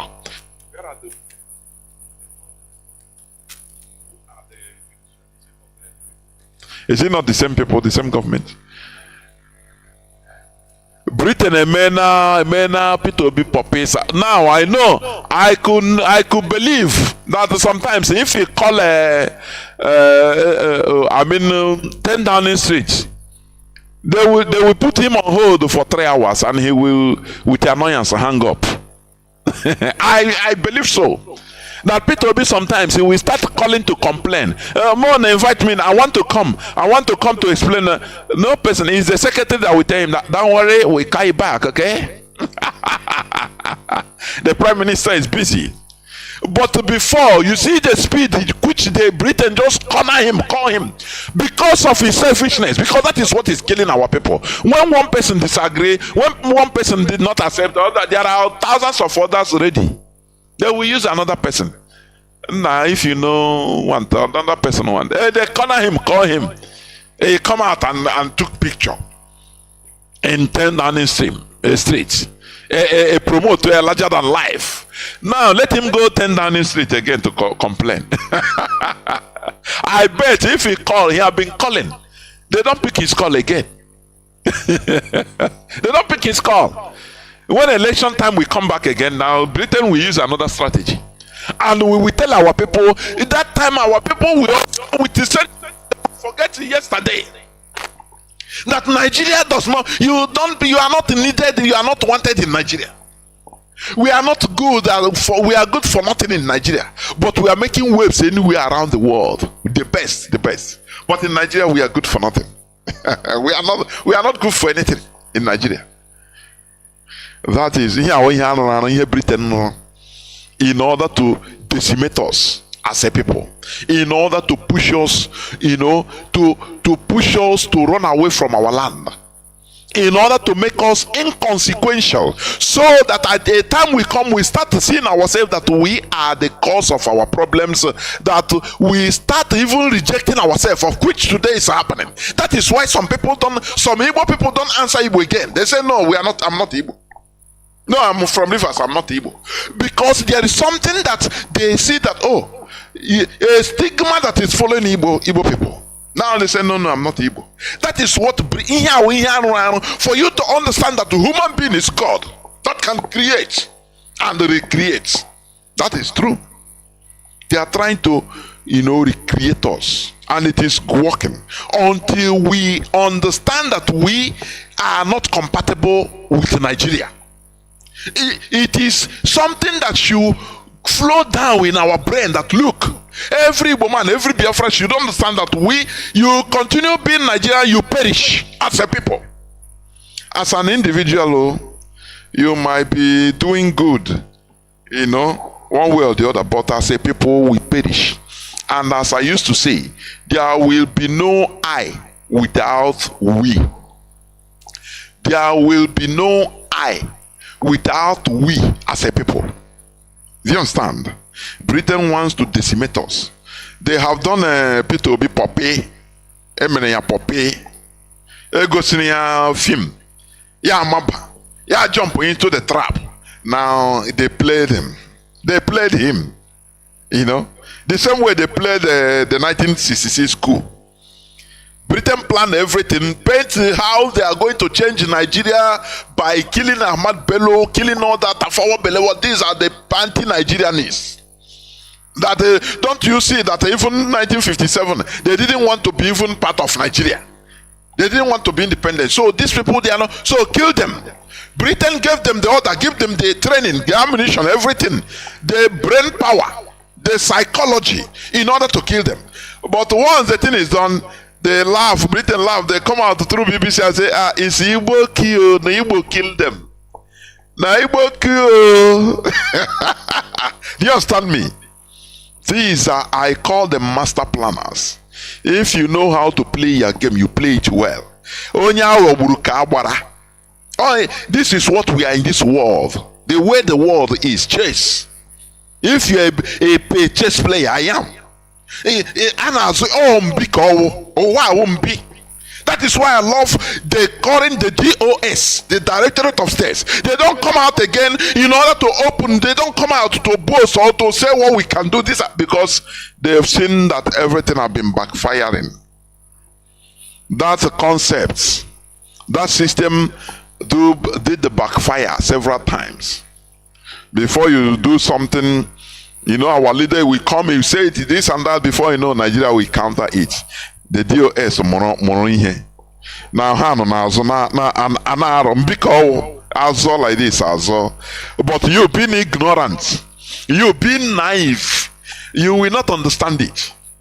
Mbika hana azo like this. A check it anod ne check kwe do azo. Ane lanya na ke ihe ya ga-eme. Ane let the next move of the opponent. Until ya azokwa nke wepụta okwu egwu azokwa again. Make a modern here. That is how the forget about all these politicians. They don't know nothing. Now tell Peter Obi to go and call Shunsky. What is the name of the British Prime Minister again? Let him call him on phone. Let them invite him in 10 Downing Street. He will not get him again. Do you understand me? Yes, if they want to compensate him, to make him, give him, Britain, how am I here now? They want to give him sense of belonging. They will invite him to Chatham House to make speech. And they will console him that, Nigeria, they are trying in democracy, although things are not perfect for now, but we have to take it. It's like that. Yeah, Kanu bias, yeah, lawakwa. But Britain should understand that our being scattered all over the world is an advantage. You understand? We see how things work. You understand me? So it is to our advantage. So we don't do anything again with sentiment. You understand me? Where are the obedience? That is what I'm asking. What of the Igbo presidency 2023? Where is it? Do they talk about it? Does any Igbo politician come and openly talk about Igbo presidency? What he will do and what he will not do if they are not given? Do they talk about it? No. Because they are selfish to the core. They don't understand how politics work in Nigeria even. If they understand it, they would have done things in a different way. If they use intimidation, say, look, we are now joining IPOB in order to it's not the only talking. You see them, this one will be talking about IPOB, talking about referendum. Biafra referendum is where we stand. This one will be talking about it. He will fly to America and address the parliament talking about Biafra referendum. Now, Igbo politician, you see, Nigeria will be confused. Britain will even shout for the caliphate and say, look, give them this presidency now. It's an order. But we didn't do it. We are one. We say, no, I beg, leave. You plan with them. Okay, you'll be the victim. This one, we go back and start looking for, start looking for favor from Alhaji, so that he will make him a personal assistant of his shoe shiner. Not even the Alhaji himself, Alhaji shoe shiner, so that he can become personal assistant to him. Crumbs na that to him. Oh, but na Igbo no itu ono. Man oh no here ko. Where is Igbo presidency? Nigeria is not for us, please. For your information, Nigeria is not for us. Once when Gowon took over power, for your information, when Gowon took over power as a junior officer, Ojukwu warned him, even in Aburi. He warned him that he started something that is not normally, is not supposed, the power is supposed not to reach him. Do you understand? That he in the military, that is so junior, there are many other senior officers even before him. Ojukwu is even more senior than Gowon in the Nigerian military. But he said, what you started will haunt Nigeria forever. And that is what is happening. You see it? So, what am I trying to say? We should understand that Nigeria is not meant for us. The only way in order to do something is to do what? To destroy Nigeria. Join hands with the IPOB to destroy Nigeria. I read, so I don't know, it's an unconfirmed this thing, that India wants to change their name to Bharat, be their language. They want to change which means they want to just remove anything English, anything European, something from them. They want to be themselves, going back to complete their roots, going back to their values, their roots, everything. Where we are still upholding Wedra Road, Port Harcourt, Tetlo Road, Douglas Road. But thank Chukwuokike that Douglas Road, Douglas House is no more, is a council house. India wants to change the name of their country to whether Bharat. I don't know the correct pronunciation.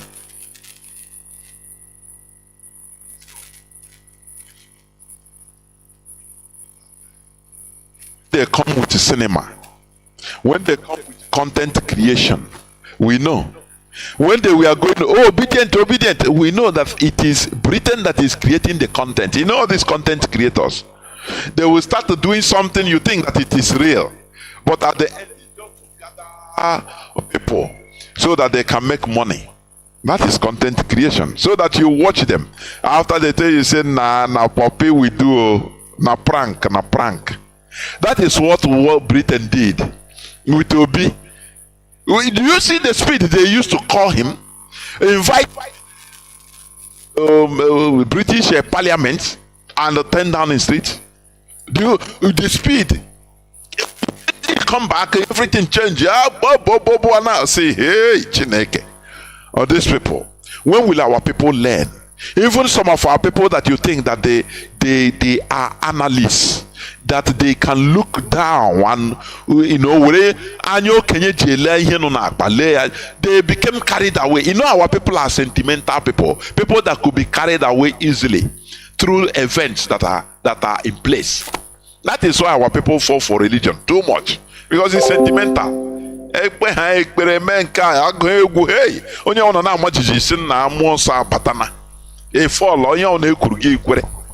That is how our people are.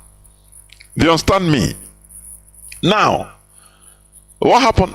Today, what is happening? Where are the British that you go back to them, you meet a voicemail. If people be called down and say it's voicemail, they tell him, it's Nigeria. They have forgotten him. Use and dump. That is what Britain. That is what Britain is for. That is what Britain is for. Why people are calling? Let me see. Is my voice not coming out, please?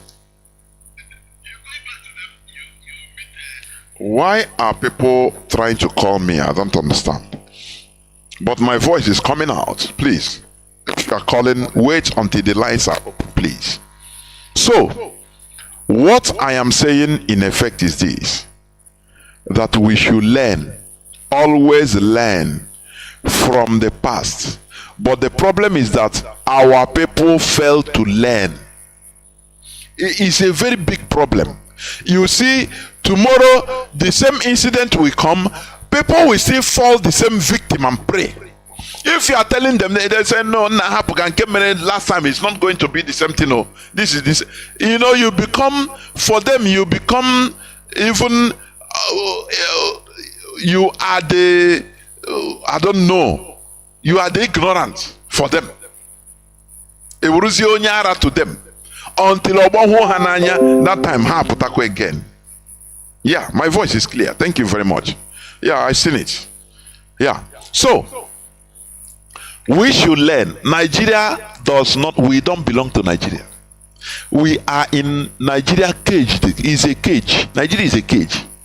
Our potentials, the Britain wants us to perish with our potentials. Do you understand that? They want us to perish with our potentials to perish with us. Instead, they will be harvesting it. As they are bringing people, they give you visa waiver. You go to Britain to work. Something you will use in order to build your country, you are using it to build your potential, your talent you are using to build, you're supposed to use to build your country. Now you are using it to build Britain, build England, build Canada, building America, building Spain, building Japan. Sometimes you think, you sit down, you think, reason like a human being. Inside you and say, which kind of world we call? What is this? You understand me? What is happening is not normal, and we should take abnormal position as the solution to our problem. The balkanization of Nigeria is what we are, because Nigeria is against our existence as a people. Is anti-us. Look at what happened. Look at a court that you are beavers that you have been boasting with, which was imported with billions of naira. The court ruled that is not important. If INEC wants, they use it. If they don't want, they leave it. Doesn't that need to ring a bell? Where are the obedience today? Where are they? Oh, they are in the north, they are in the south, where are they? What are you going to do? Oh, you wait for Supreme Court. Aren't you going to wait? Even they see you as a foolish set of people. Foolish set of people. Now it will become, where is Atoeze? Where is Atoeze that brought to Buhari? Ndi Igbo kowana aka. Now Buhari wonye ge were ọchịchị after him onye achị ya ndị Igbo. What on your Dave Omahi was there in that video. All of them, they have gone mute. So that in another election, all of them will surface again. And the people will start again. You see foolish people, our people are foolish. Sentiments again will enter. Okay, we will do it right now. It's not like 2023. If we hear this type of this thing again, the only solution is to join what we are doing. Join what your PVC is nonsense. Tinubu didn't care about your PVC. He said, "This is my turn after Buhari and me." So they have made another turn after all. Mazi Nnamdi Kanu 2015. He said it on air that after Buhari it is Tinubu. It's an agreement they have made with England. But will you listen to, if it is maybe at the GO, by now you bring him out that, oh, this man Professor, he is a big man of God. The thing will draw another hundreds of thousands of people to his church. But as Mazi Nnamdi Kanu now, you know him only for Ibeku. Only for Ibeku. You the leader of IPOB. But he said this since 8 years back. And they come to pass. And our brother, we are telling our brother, Peter Obi, sheath their sword. You are not need. This, even if they give you power, you can't do nothing. You can't do nothing. After all, good luck, Jonathan had he meant well for Nigeria. He want to put things in place, but when he entered power, he saw another thing. They told him that, look, good luck, they frustrated him buying weapons to fight Boko Haram. They frustrated him to the extent that the president started smuggling cash to go to South Africa to buy weapons. Don't you see that there is something? Until we are able, the only way to stop Britain is to break Nigeria, to make sure that we separate. That is the only thing, and nothing more. Nothing more. Every other thing is a pipe dream. Oh, you are going to put Nigeria in you are going to rule Nigeria. You bring angel. Which angel person you know as angel, bring him to rule Nigeria? Nothing. Electricity you don't have. Electricity, ordinary electricity in 21st century, you will not have. You understand me? Because it is structured to be so. If you have electricity, you will not be in a hurry to off your phone now. You will be doing something. Biafrans will be, at least weathers will be working, increasing, expanding. People with will be working with electricity. Britain don't want it so. They want to continue suffering everybody. So that as a welder, you learn work as a welder. You buy your equipment, your tools. Now we remember money to buy generator. You become stuck there. Before you know, after 1 year, 2 years, nothing. You start riding Okada. One day, one Nigerian military, Boko Haram military, Nigerian military officer will shoot you dead and you die. That is the plan they made for us. It is for us to replan ourselves, and that is why IPOB is here. It doesn't matter the fight we are in. It doesn't matter the opposition. It doesn't matter the internal enemies that we have. Our cause is justified. Do you understand? That is our power, and that is our strength. Therefore, I will go into a few minutes break, so that when I come back, I will open the line so that people will call and speak on the current affairs about what is happening. Where are the obedience? Where is Igbo presidency 2023? That is a big question we continue asking. We will never relent asking it. Therefore, do not go away. I will go into a few minutes break. Please do not go away. I'll be right back.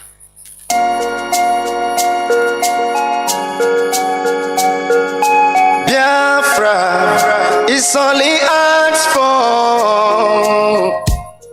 Every night and day he's shouting and pointing to one direction. But his own people are blind and saying it's causing division. Tell me why someone who sacrificed his life for you and I. Tell me why out of sight has become out of our mind. He's asking for nothing and cares about not for these people emancipation. No. But there is a breaking news. news to those who never knew. Permit me to give you a clue in the morning sun will rise. Concert bell, concert bell, concert bell. Biafrans and lovers of freedom around the world. There will be an all-stars concert tour of Biafra artists coming up soon in Tokyo, Japan. This concert is aimed at spreading the gospel of Biafra to every nooks and crannies of the earth. We are bringing the gospel to the streets of Asia, and Tokyo, Japan will be its starting point. We are using this opportunity to appeal to Umu Chineke around the world to lend our music stars a financial helping hands to make this concert tour realizable. To make any donation, please contact Veteran Ike Peter on +18 45 344 7984 or +19 29 40 69 953. You can also contact Mazi Okechukwu Foreign on +39 35 11 37 4478 or +48 57 93 32 439.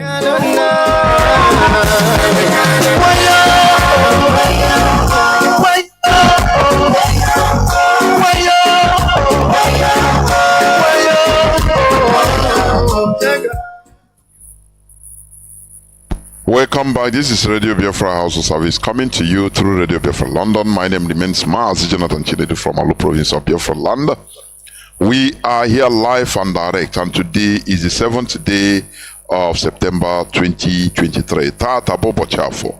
I once again welcome each and every one of you to welcome your friends. Remember that Mazi Nnamdi Kanu is our supreme leader, but he's still languishing in the enemy dungeon. But this is freedom fighting.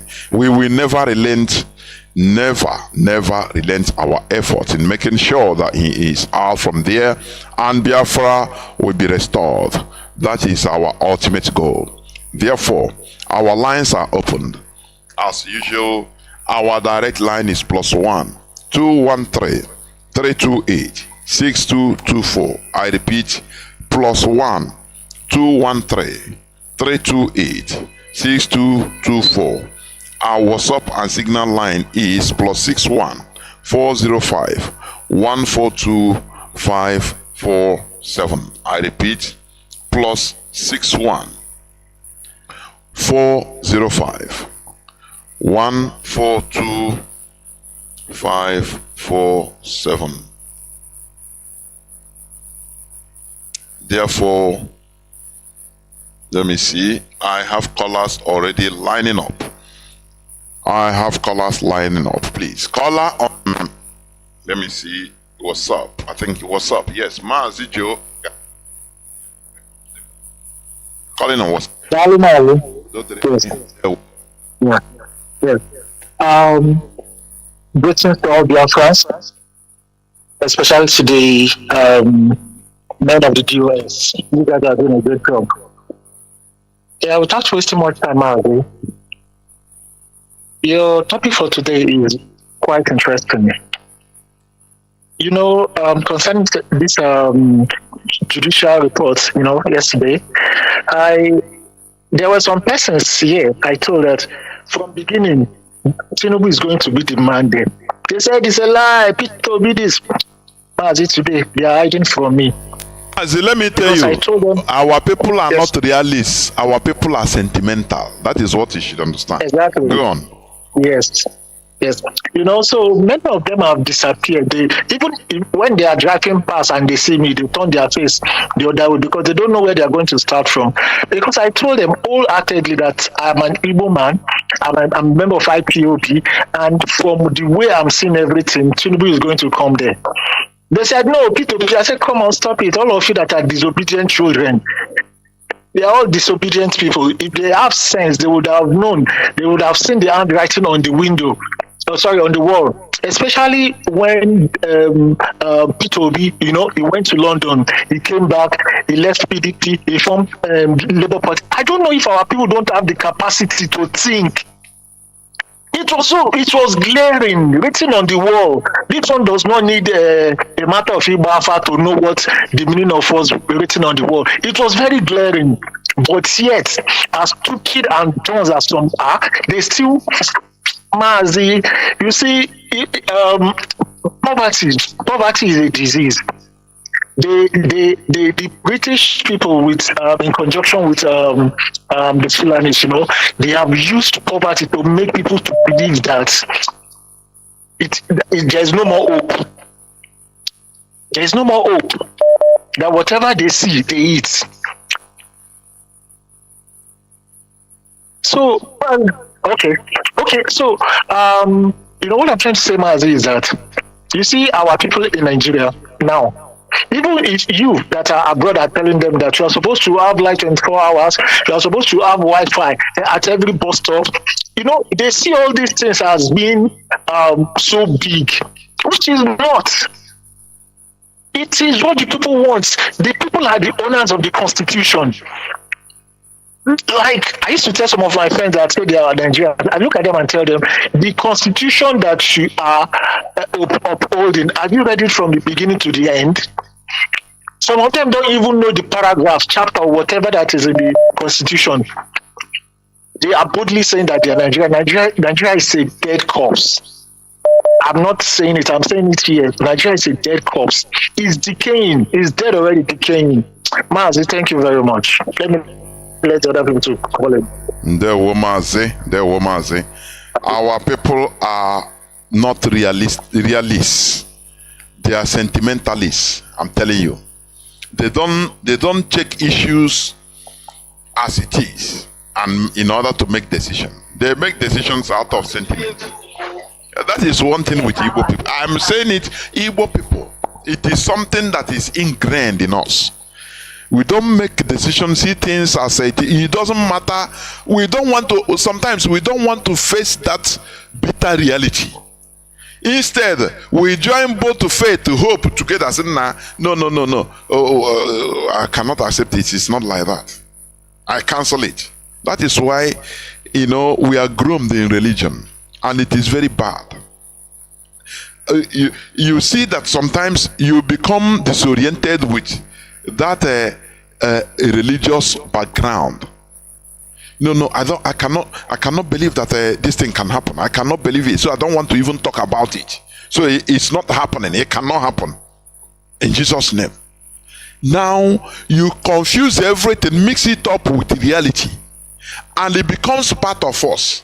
When you see something, instead of analyzing, making analysis, it doesn't matter how looking at it from even the primary level, from rudimentary level, from every angle, in order to make decision that is sound. It doesn't matter. That decision you want to make, that analysis it might be bitter. You use a religious sentiment and everything in order to make the decision, and after nothing mega. Nothing mega. Ihe onye Igbo na-adịghị ọdọ sị gị uche m dị ya abeg nwa anyị ezigbo ụra ka o bilite because Mazi onwe ọ na-efu uche m na-ahapụ amamihe m na-eme uche m dị ya nwa anyị ezigbo ụra ọ bụrụ ịmanye ụra na ị chọrọ ịbanye ọgụ mana ịmanye ụra ka o tete n'ụra ọ wụọ ya mmiri juru oyi ka o tete n'ụra. Caller on signal, welcome to the program. Mazi Akas, can you hear me? Jonathan, good evening from here. There we go. Mazi, thank you for picking my call. I bless you. To say something, we must keep on asking them this question: where are the Igbo presidency? Because of that, the same Igbo presidency, they killed a lot of our people. Fulani sent them to destroy our people because they want to become president of Nigeria, which is impossible. Because the foundation of that country, when the British amalgamated that country, Igbo man is being forbidden to, because after even the time Azikiwe, who followed and fought for independence of that zoo, the president they gave to him was just a polyphony, was just carried back all around. The man they gave the main power, they gave the prime minister those days, Tafawa Balewa, was even the man ruling Nigeria. But today, our people are still dreaming that they are part of Nigeria. Upon everything they have saw in that country, the humiliation and everything, they still believe that Nigeria, one day they will become president of Nigeria. I know, Joe. Is this people mad Nigeria saying that they should keep on being a sacrificial lamb, just as I see the way told them that Igbos are ready to sacrifice their life to become for Nigeria. And when IPOB and Mazi was telling them this, that Nigeria is not meant for you people. Join this train of Biafra. Let's liberate ourselves from this animal country called Nigeria. They don't want to listen. Man, I say, Nigeria destroy all of them. They are still roaming around. Look at today, how everybody is suffering, complaining everywhere. It is in Nigeria that any government that came, any new government that came in, become more worse than even the one that was there before. You begin to wonder, which type of country is this? That they never get better, rather than they are getting worse and worse every blessed day. I want Mazi Nnamdi Kanu say, how the world look at you? If you bring a cockroach and say the cockroach is your president, they will accept it. They have given the mandate to Chinedu. Now what we are asking them, those of them who said if the court try to rule this thing against P2P or Atiku, that they are going to put that, where are they? Where are the so-called stupid, idiotic Nigerians? Where are they? Now Chinedu they have given him his mandate, and he's going to rule all of you again in the next 8 years, whether you like it or not. Because in Nigeria, when you win election, automatically you are going to rule for 8 years. So we are asking them now, Mazi, what are they going to do now ahead of 2027 or 2028 and it's coming? What are they going to do? We are watching them now. Are you people still going to vote? Are you people still going to come again to tell us Igbo president? What at this time is going to be your excuse? Look at your brother Mazi Nnamdi, a man who came to let you know all this is ahead of time. Look at where he is today. None of you is talking. We don't know if you are afraid to look into the eyes of these people and tell them, leave this man that the court of appeal have discharged and acquitted. He has nothing to do here. Allow him to go. Everybody is wearing pampers. Nobody wants to talk out. Look into the eyes of these criminals, this Fulani, and tell them, release this man. And as long as they keep on holding Mazi Nnamdi Kanu, because of the truth he spoke concerning the zoo called Nigeria, because of the independence of his people, to free his people from this amalgamation called Almighty Zoo, Nigeria can never remain the same. We are watching the Mazi. We will never forget to ask these people politicians, where are the 2023 presidents? Where is it? We must keep, because in IPOB, we don't forget. Even some of them, their brain is 5 minutes brain. But in IPOB, we will go and dig out something that happened even in 10 years before and bring it to your face. We told you. And you said, leave a P2P. When he come, he will do this. Today, they have taken the mandate for him and hand it over. We are still watching. Mazi, when we are telling this over, I don't know the type of brain. I'm not being him for them to understand this. Mazi, look at how they carry army now. They said the operation will not harassing our people in Enugu, every part of Biafra land. They will use them to walk across. Are we in war front? Are we in a war front? I'm not going to a war front. What type of humiliation is this? Something they cannot do in Yoruba land. They cannot do it in Hausa land. But they are doing it in Biafra land. And by our marketing. Politicians is so-called idiotic politicians are marketing. Elders are marketing. Ndo shie nyine ego puta ha na asumpo na ala say how would they na asumpo na ala they should come and vote for the criminal code. This Supreme Court governor of Imo State. Now any you to that re-election. I now do what can you identify or even if nature into captivity. Chineke biko why? Never for the sake of Nnamdi Kanu and IPOB. What time no do anymore because we cannot continue this your Mazi. Enough of this thing and whether Mazi in the law according IPOB not to it doesn't matter how long the after all South Sudan for their war over 30 years. I know here. A time will come, this negotiation I will see I will gonna end that. And by that time, everything concerning Biafra, I will have already shown it in the mind of our people.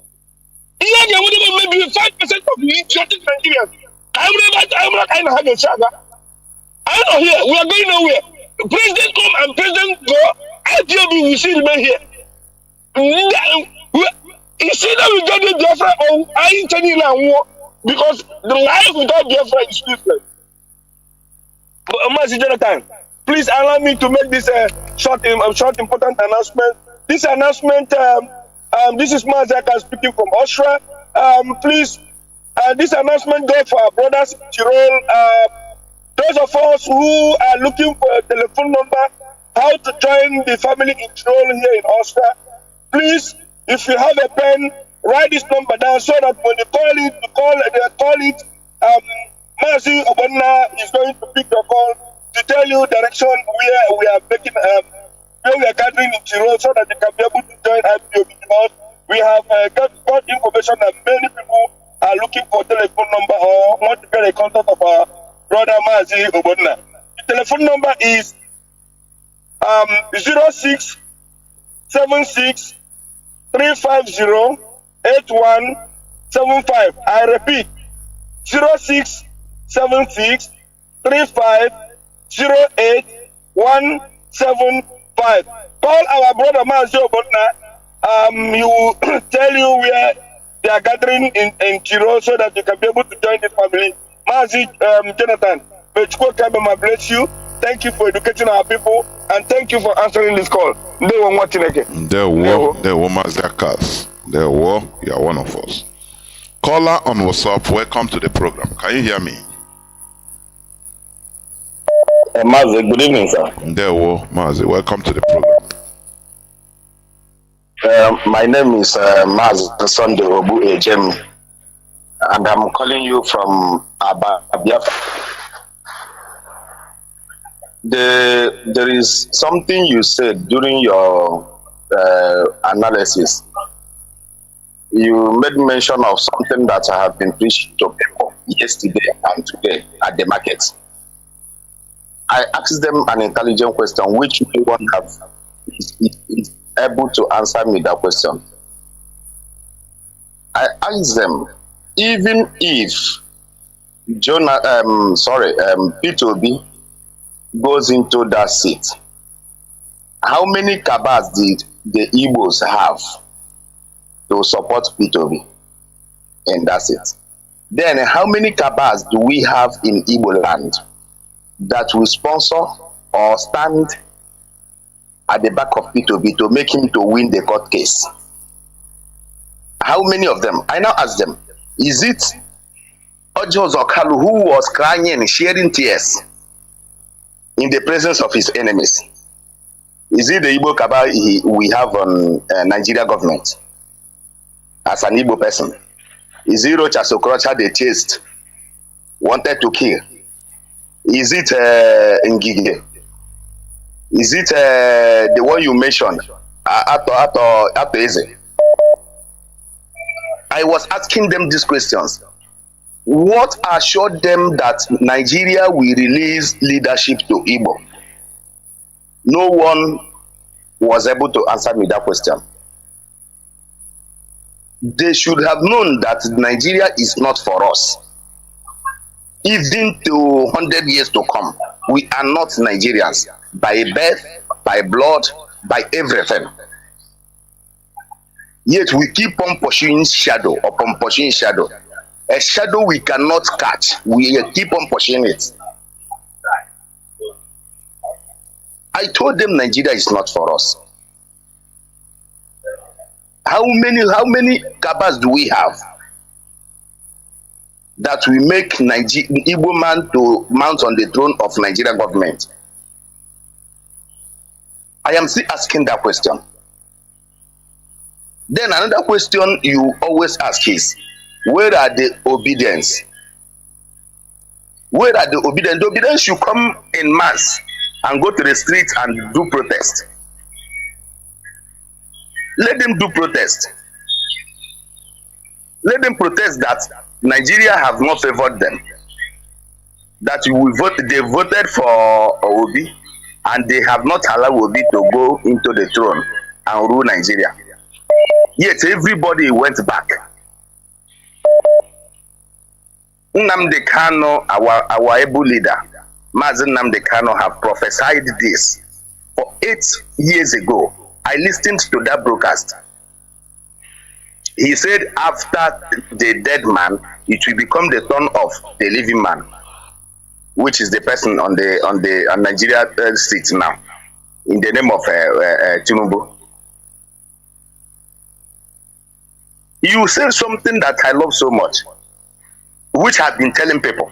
Assuming Nnamdi Kanu is someone who is a church leader, they will be shouting, oh, Gio, our Gio, speak, Papa ride on, Papa ride on.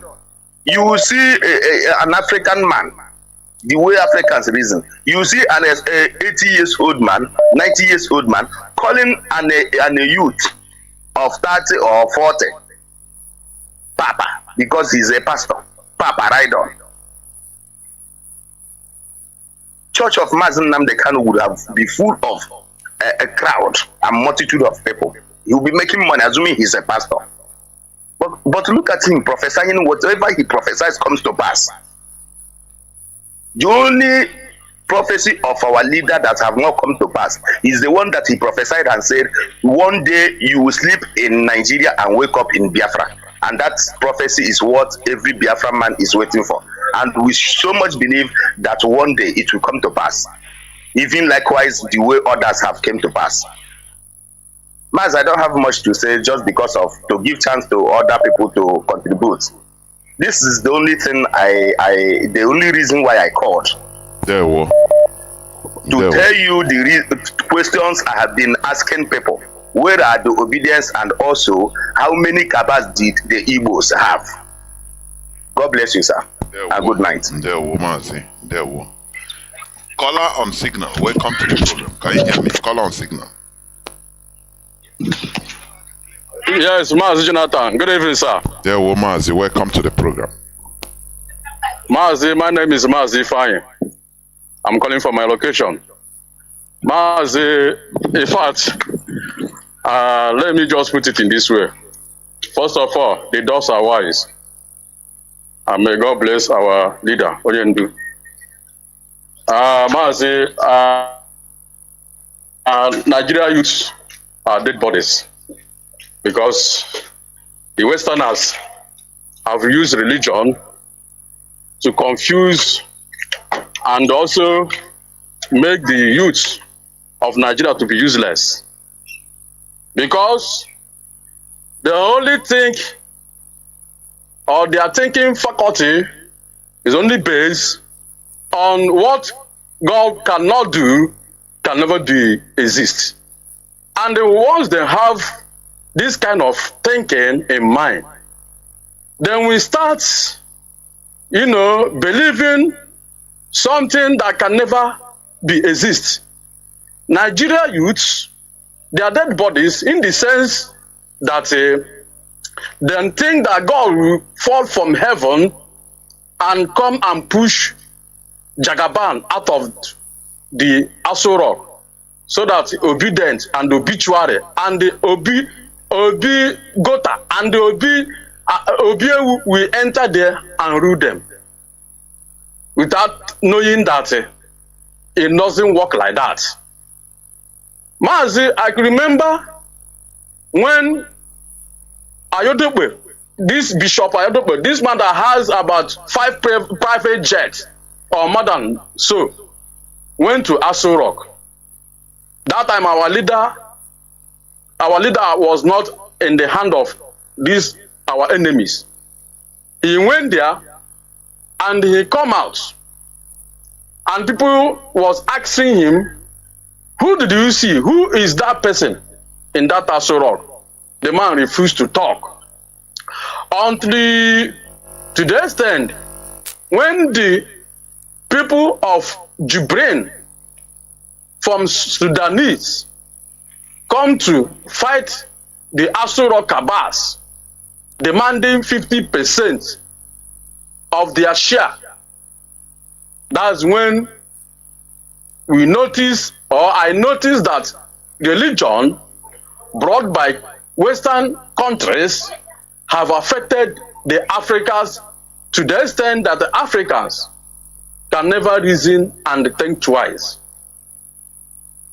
Because they thought, or they have in mind, that manna will fall from heaven, as these Western bigotries religions told them in their Bible. Mazi, Peter Obi, that's what, as no if onye chọrọ ka ọ na-afụ. Peter Obi, that is, ọfụ ụmụnne ike adị ya.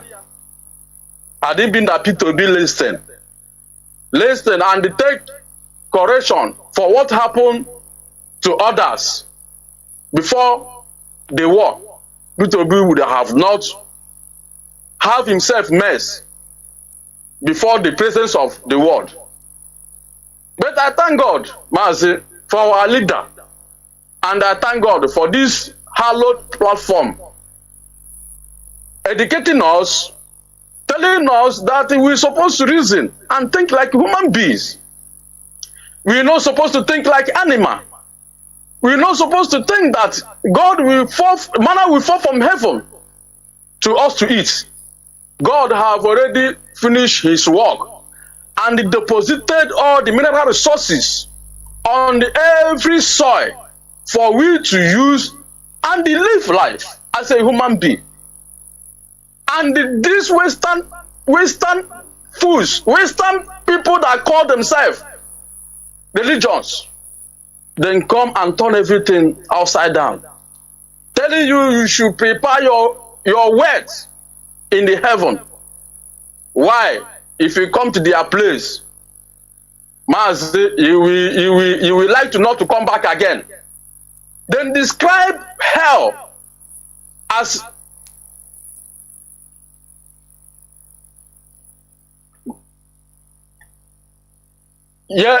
Maz, I'm sorry.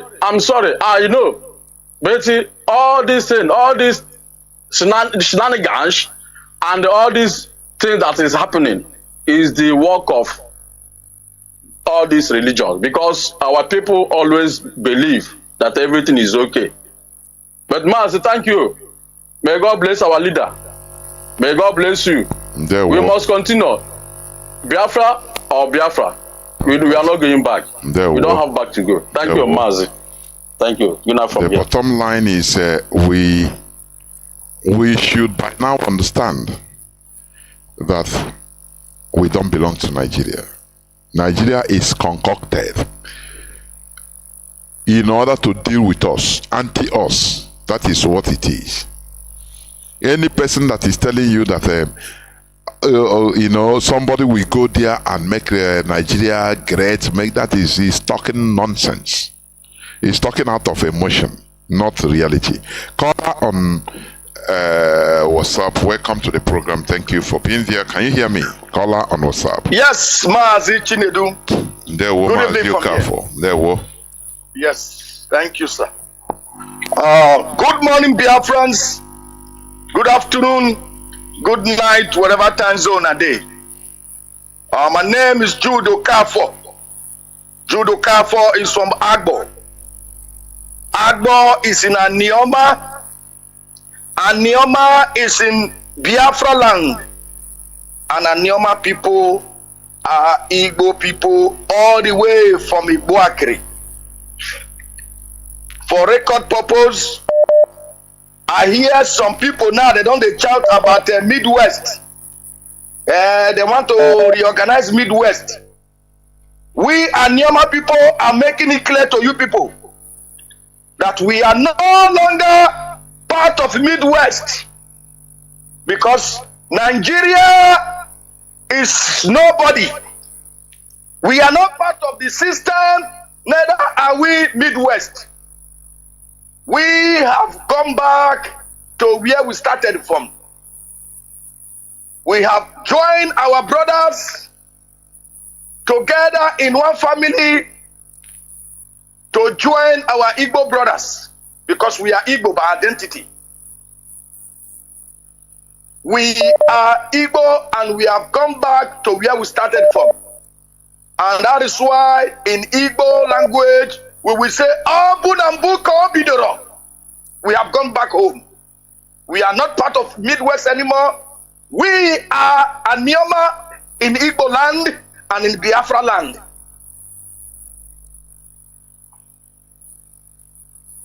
Number two, Obi himself know that we are Anioma in Igbo land and in Biafra land.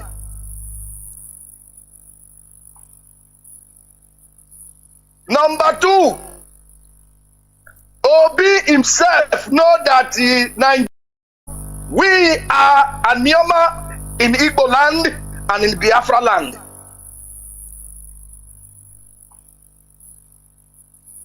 Number two, Obi himself know that we are Anioma in Igbo land and in Biafra land.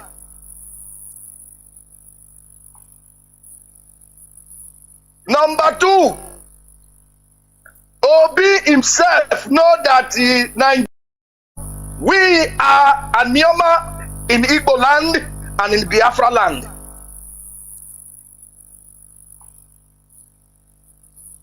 Number two, Obi himself know that we are Anioma in Igbo land and in Biafra land.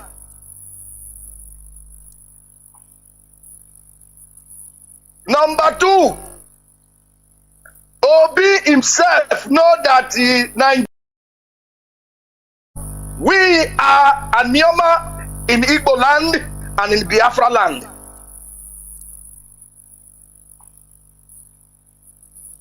Number two, Obi himself know that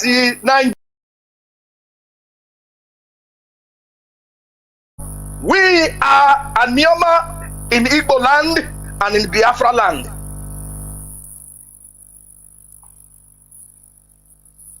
Number two, Obi himself know that we are Anioma in Igbo land and in Biafra land.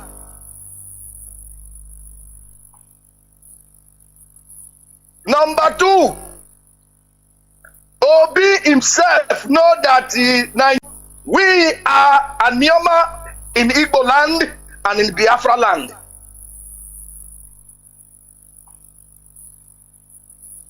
Number two, Obi himself know that we are Anioma in Igbo land and in Biafra land.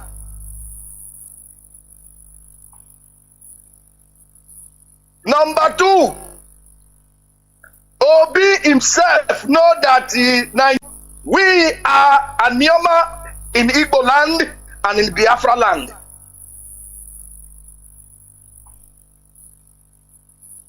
Number two, Obi himself know that we are Anioma in Igbo land and in Biafra land.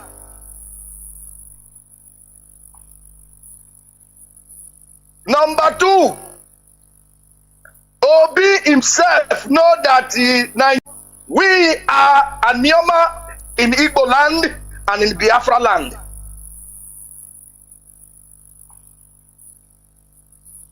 Number two, Obi himself know that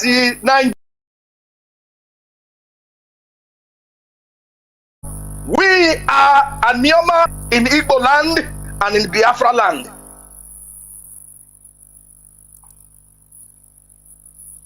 Number two, Obi himself himself know that we are Anioma in Igbo land and in Biafra land.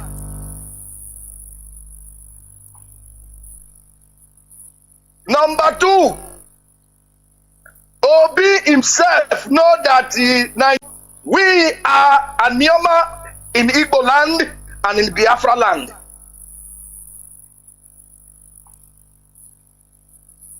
Number two, Obi himself know that we are Anioma in Igbo land and in Biafra land.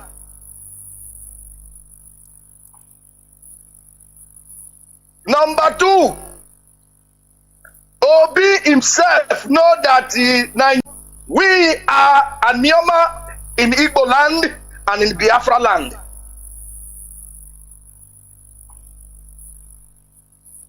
Number two, Obi himself know that we are Anioma in Igbo land and in Biafra land.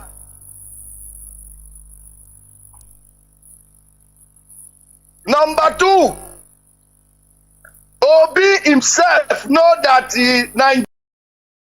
we are Anioma in Igbo land and in Biafra land.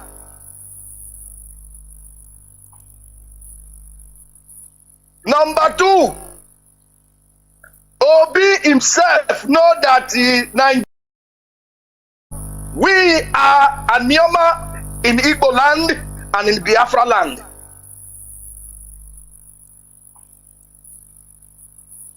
Number two, Obi himself know that we are Anioma in Igbo land and in Biafra land.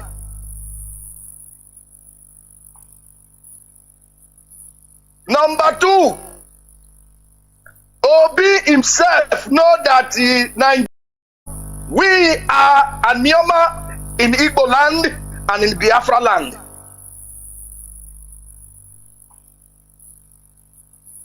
Number two, Obi himself know that we are Anioma in Igbo land and in Biafra land.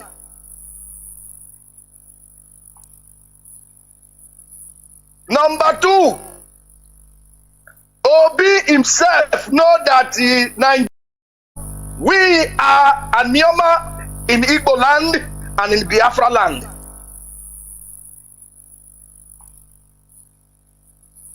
Number two, Obi himself know that we are Anioma in Igbo land and in Biafra land.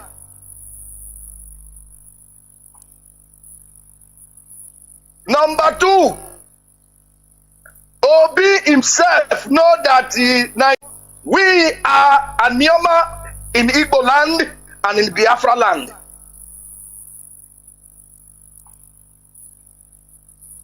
Number two, Obi himself know that we are Anioma in Igbo land and in Biafra land.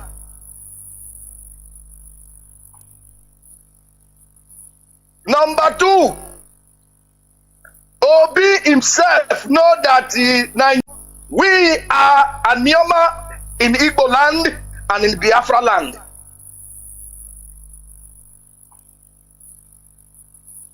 Number two, Obi himself know that we are Anioma in Igbo land and in Biafra land.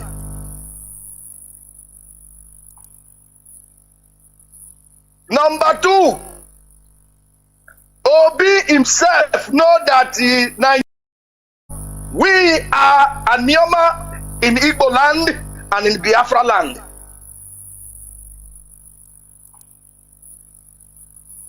Number two, Obi himself know that we are Anioma in Igbo land and in Biafra land.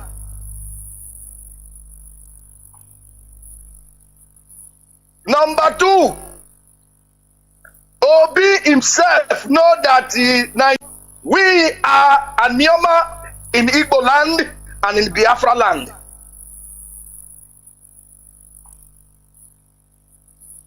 Number 2, Obi himself know that we are Anioma in Igbo land and in Biafra land.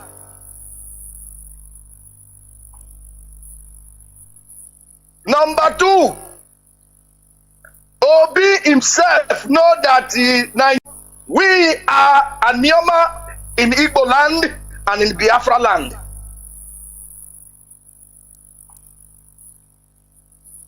Number 2, Obi himself know that we are Anioma in Igbo land and in Biafra land.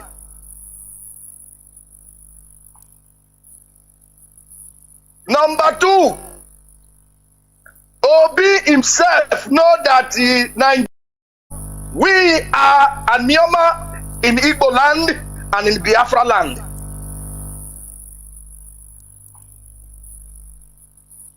Number 2, Obi himself know that we are Anioma in Igbo land and in Biafra land.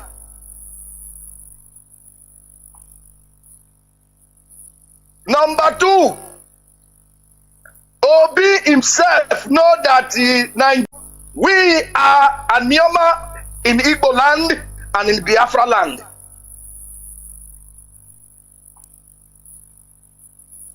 Number 2, Obi himself know that we are Anioma in Igbo land and in Biafra land.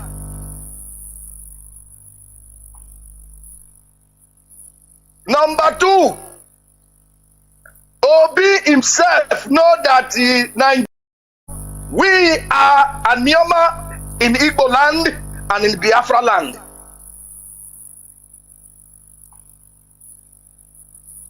Number 2, Obi himself know that we are Anioma in Igbo land and in Biafra land. Number 2, Obi himself know that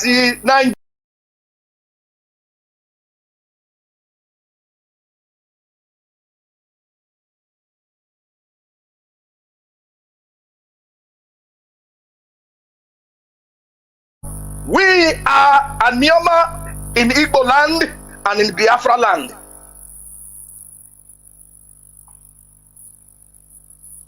Number 2, Obi himself know that we are Anioma in Igbo land and in Biafra land.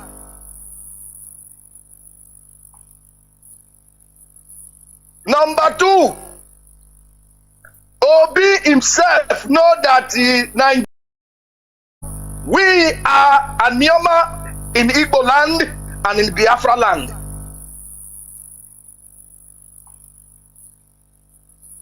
Number 2, Obi himself know that we are Anioma in Igbo land and in Biafra land.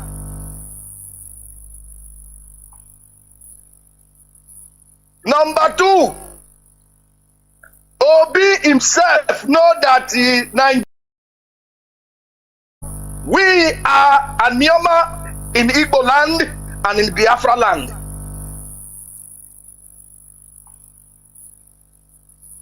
Number 2, Obi himself know that we are Anioma in Igbo land and in Biafra land.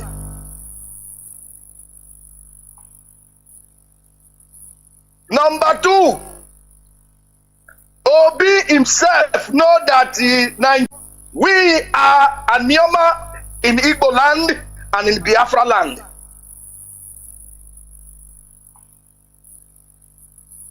Number 2, Obi himself know that we are Anioma in Igbo land and in Biafra land.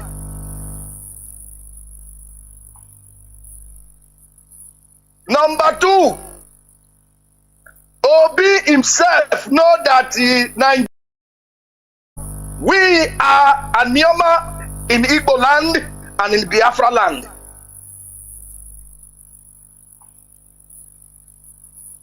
Number two, Obi himself know that we are Anioma in Igbo land and in Biafra land.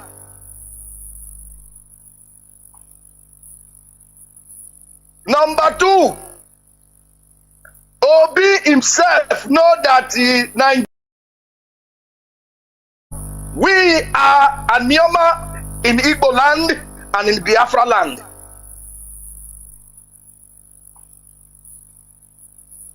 Number two, Obi himself know that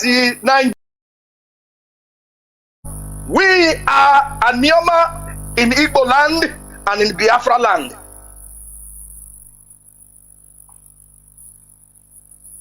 Number two, Obi himself know that we are Anioma in Igbo land and in Biafra land.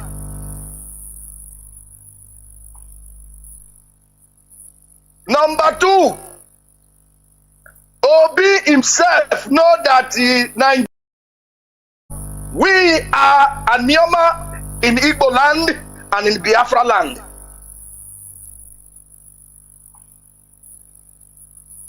Number two, Obi himself know that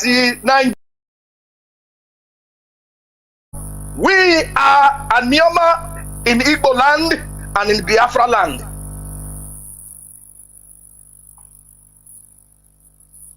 Number two, Obi himself know that we are Anioma in Igbo land and in Biafra land.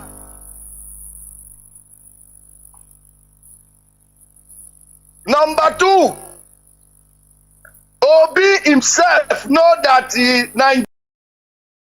we are Anioma in Igbo land and in Biafra land.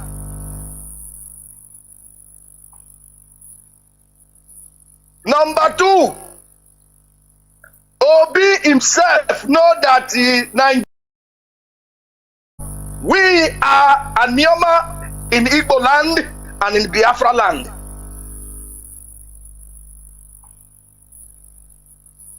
Number two, Obi himself know that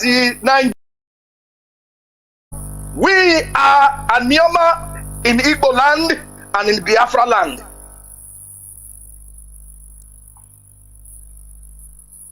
Number two, Obi himself know that we are Anioma in Igbo land and in Biafra land.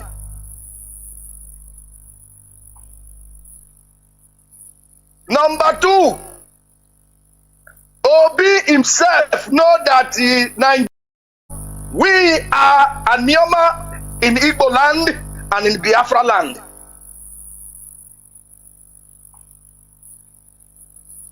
Number two, Obi himself know that we are Anioma in Igbo land and in Biafra land.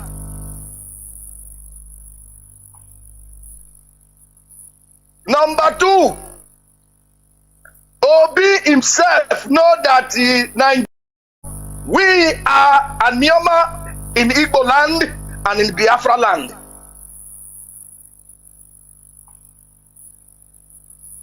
Number two, Obi himself know that we are Anioma in Igbo land and in Biafra land.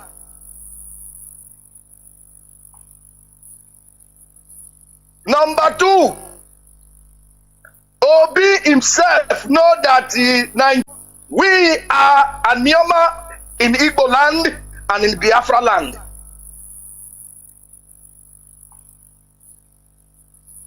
Number two, Obi Obi himself know that we are a Nioma in Igbo land and in Biafra land.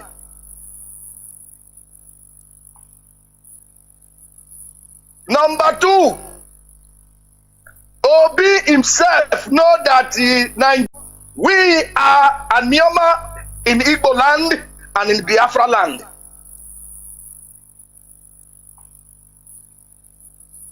Number two, Obi himself know that we are a Nioma in Igbo land and in Biafra land.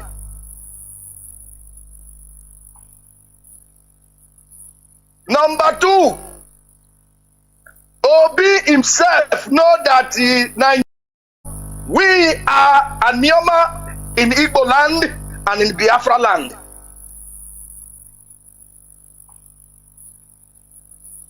Number two, Obi himself know that we are a Nioma in Igbo land and in Biafra land.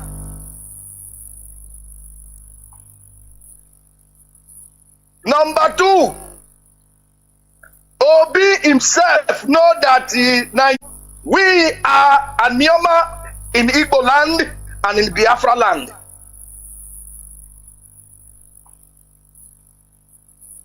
Number two, Obi himself know that we are a Nioma in Igbo land and in Biafra land.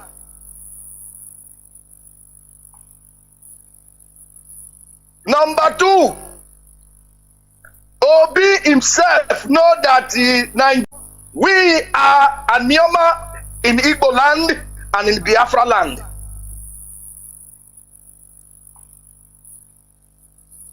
Number two, Obi himself know that we are a Nioma in Igbo land and in Biafra land.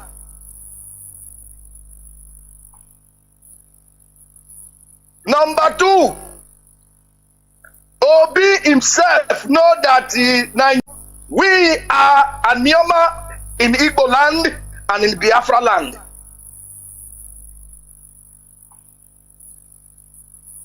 Number two, Obi himself know that we are a Nioma in Igbo land and in Biafra land.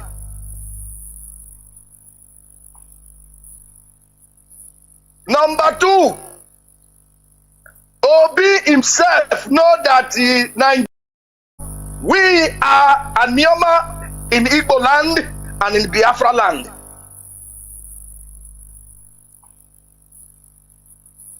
Number two, Obi himself know that